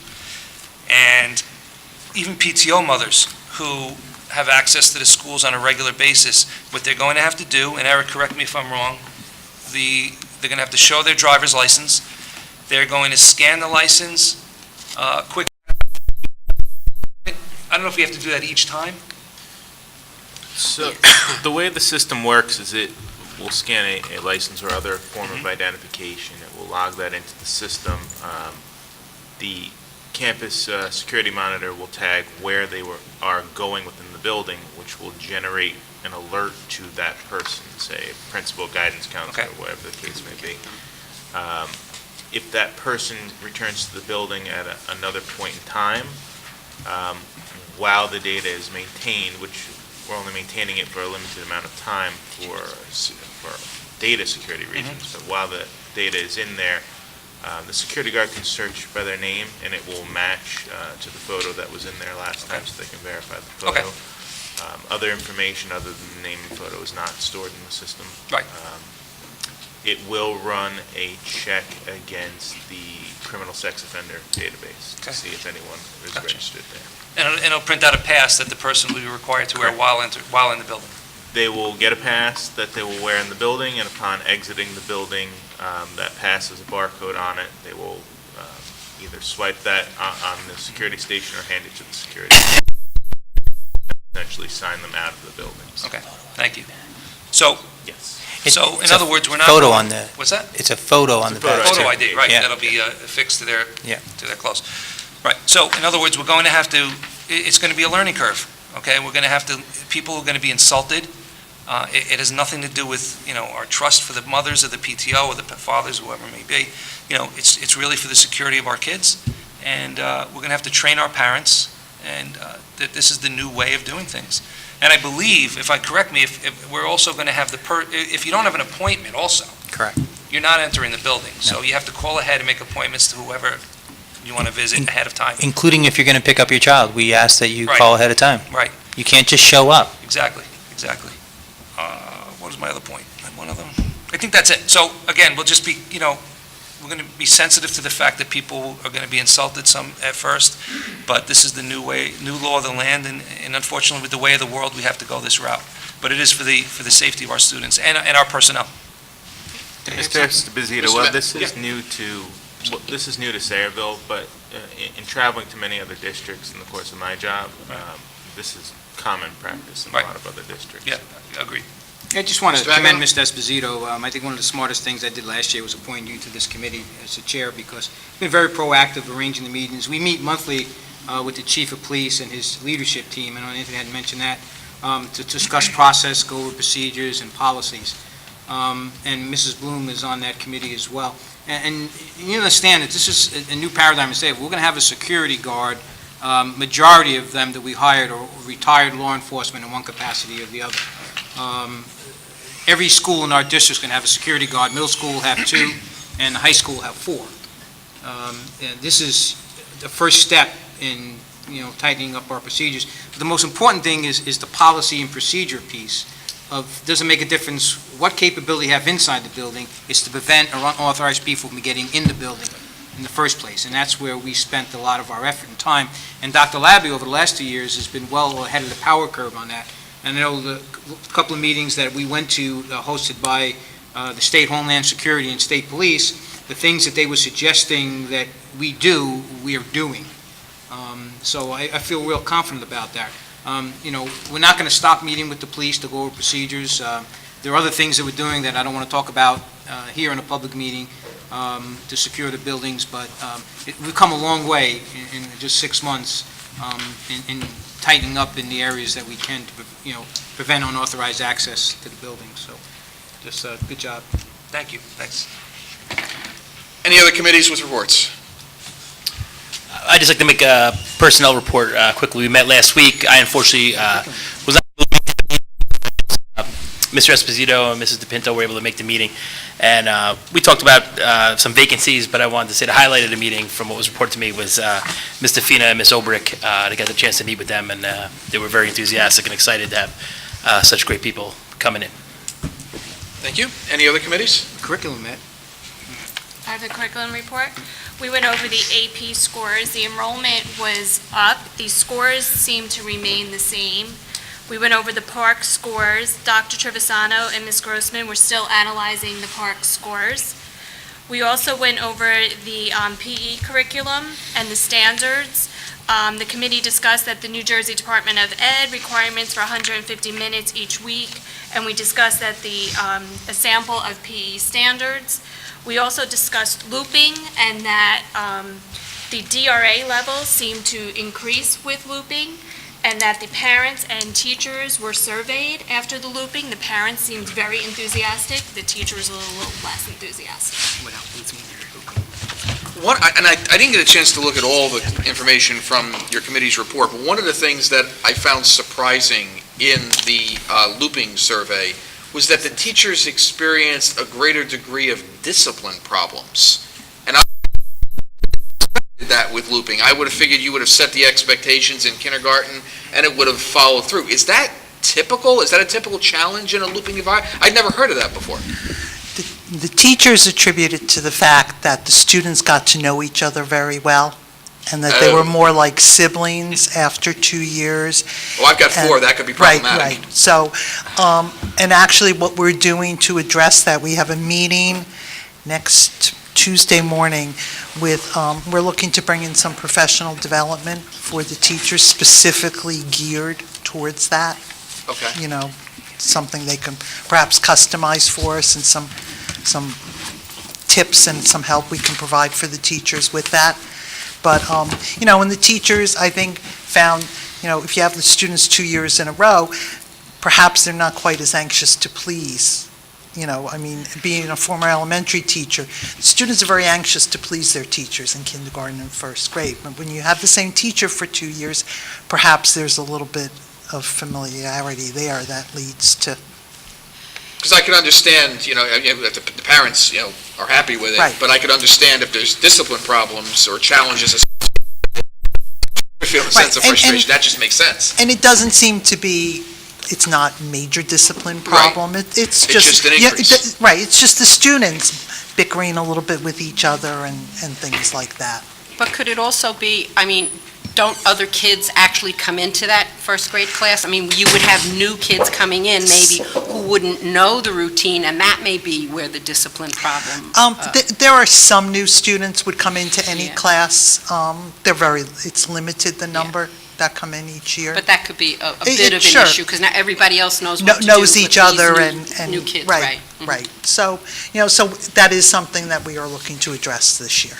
Okay, I'm happy about the professional development, because I still believe in the concept. Just the discipline thing just surprised me. Right. So that was something that we did not anticipate.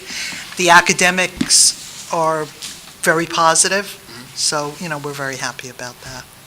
How many years do you have to look at the data before you can say it's a success? 2, 3? I think we'd want to look at it for probably close to about 5 years. And we also want to look, you know, initially we see that the students' DRA scores, measuring their reading level, have overall increased significantly. But we also want to see, okay, how is that holding up in second grade and third grade and beyond? Gotcha. So, you know, you're not necessarily going to see all the results of it in 1 year. No, of course. We're looking forward. So we will continue to look at the data, and I think as the teachers become more familiar, because now this year, the majority will be going back to the grade level that they started with. Right. Exactly, and I'm thinking So- they won't have to worry about learning a new curriculum as much, because... Right. So I think, you know... 3 years out before we... At least 3, or close to 5. Okay. Dr. Labby, did you have something you wanted to... Well, I mean, was talking about literacy, and the 5 years is key, because the major impetus for this change was to get as many students as possible reading at a first grade level by the time they leave first grade. Because the research strongly suggests that those students that leave first grade on grade level will probably be reading on grade level. And if you look at the research on not reading at grade level, on third grade, it's very, very difficult for a child who's not reading on grade level to the third grade to catch up to those that are. Something then, because I didn't realize, I mean, not being an educator, I didn't realize the importance of this then. So is this the K-1 literacy program? Is it key to what you're saying? Or Yes. is it something that, but we're not, Well, the K program is going to assist us with the looping project. Right. Yes, it is going to assist us. We budgeted the allocation for additional funds that we could use to boost the program, Right. yes. There are additional components to the program that we were not able to purchase for this year. It's a brand-new program, okay? And so some of the items are being released as the school year progresses. And so we were looking with the extra funds, if they were available, to purchase some of those extra items. If they're not available, as we had originally planned, based on budgeting numbers, we'll purchase it next year, for next year. So, yes, it would be nice to have it, but it's not, But I mean, our DRA scores demonstrate that it's making a difference. How much of it is making a difference, we're going to know better next year, the year after. Particularly when kindergartners get to third grade, that's going to demonstrate how effective this is. Because like I said, if you do the research, the chances of a child not reading on grade level after third grade and eventually catching up very slim. And isn't there a state that still uses third grade reading predictor of how many prison cells that they will? Virginia. Virginia. Yep, they use third grade reading scores to how many prison cells to build 20 years from that point. That's how strong with literacy and graduating from high school and being a productive member of society. So, in fact, the latest research studies on people that are incarcerated, they ask them, things over again, what would you do? What's the one thing you would do? And by far the greatest responsibility, because if I would have learned how to read, I would have graduated. And if I would have graduated, I would have compete in the job market to make enough money for myself and potentially a family. So it's pretty strong, and you're absolutely right. Virginia still uses those third grade reading scores for that purpose. Any other committees with a report? Just a brief update on the national front. We had our first face-to-face Board of Directors meeting in Chicago this past week. I ran an 8-hour and 45-minute board meeting. And, I'm sorry, 8-hour and 39-minute board meeting. And the ironic part is, I ended. That's how long the meeting went. It was actually a great meeting. We discussed equity, and NSBA does not only want to be known as the leading advocate for public education, we also want to be known as the leading advocate for equity in public education. And we've got various different councils within our organization: National Black Council, Hispanic Council, American Indian and Alaskan Native Council. And these groups have traditionally operated somewhat independently. And we brought them together about 2 years ago under an equity umbrella. And as we're now talking about what school boards need to do to promote equity, the part that excited me is, as these councils talked about it with us, what they really focused on wasn't so much the needs of African American children or Hispanic children, but they started talking about equity in terms of special education, equity in terms of career and technical education, equity in terms of economically disadvantaged college students, advanced placement, and public schools really meeting the needs of all of those particular constituencies. This December, the National Board will be coming here. The Executive Director of the New Jersey School Boards Association is extending an invitation to Kimberly Harrington, who is New Jersey's Commissioner of Education, to join us here in the district. I am hoping with the gubernatorial transfer that she will still be in place so that she can join us here. But I would suggest to the board, if you're available on Monday, December 4th, that you keep the day open. The board will be here touring the UES. They'll be touring the high school. We'll be having our board meeting in the UES in the afternoon. And then in the evening, we're going to have a board dinner. This board will be invited to attend, and Mr. and Mrs. Kraft will be performing a special encore performance of the Madrigal Dinner for the National School Board Board of Directors. So it's going to be an important day. If you're free, please make the time to be available. Any other items for discussion? I have a question. Dr. Labby, there was an article in the newspaper about, it was very cryptic, but it talked about a Hib investigation, and there were 3 towns listed, and Sayreville was one of them. Do you know anything about that? I don't know No? anything about that article. There was an article in the Home News, and it gave the details about Bloomfield and what issues they had, but then at the end, it said there were 3 towns that they were starting their investigation on related to Hib, and Sayreville was one of the 3. It was Sayreville, Bloomfield, and some others. There is Yeah. one case that, Dr. Labby, you and I were notified about that the commissioners, the Department of Ed is looking. We had an investigation into a complaint that occurred in, I believe, the spring of 2015. Yes, I remember that, but I got the impression. And we did from a this corrective action. There was another complaint registered at the end of this year, ironically by the same parent. So that might be what that article is referencing, but But you haven't been notified of any. I've been notified. I've had some contact with the County Department of Education with regard to a complaint Just an individual. that was lodged complaint. this past. This was a bigger scale No. thing by reading the article. So this past complaint registered, again, it was by the same person that lodged the complaint back in the spring of 2015. Any other items? One item I want to discuss briefly, and I don't think it'd be a long discussion, just more of a comment I'd like to make. Very happy that this will be the last merit goal we'll go over. I'd like to say my opposition to merit. I pray it never becomes something for teachers or for anyone else, because obviously in education, it takes a team to accomplish anything. Nothing happens. Superintendent makes a goal. Of course, he needs the cooperation of the staff, everybody to goals. But I will say, if you go to some other districts, look at the goals that are in here and look at their goals and find someone with more challenging goals. I saw an implement the park. Well, I think we have to do that, don't we? These goals, in my opinion,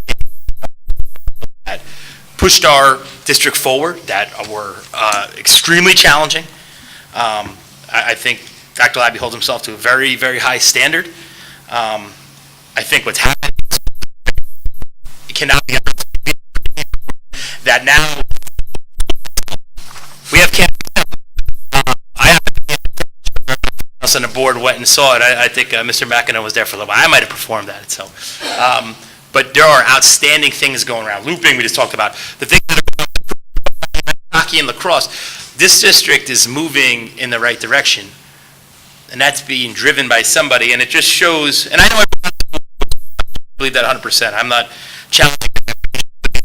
The board can sit up here and have different opinions on whether those goals were met or not. That this is not a very good way to evaluate anybody, in my opinion, if we can't come to a consensus on these goals. And one time, not just with superintendents, but with teachers. That's not how to sign up. We were doing some reference to the world, the business world. Well, this is the kid business. And where we're going and where we've come from, man, I'm glad I'll tell you that. And, they're all here and they're getting, some of them are special needs and need some help. I tell you, it's where we've gone and where we're going. I'm real proud to be a part of it, and I'm proud, to sit up here with everybody, but, I'm glad to see you. Thank you, Mr. Walsh. Any other comments? Hearing none, we'll open it up to public for any item concerning the district.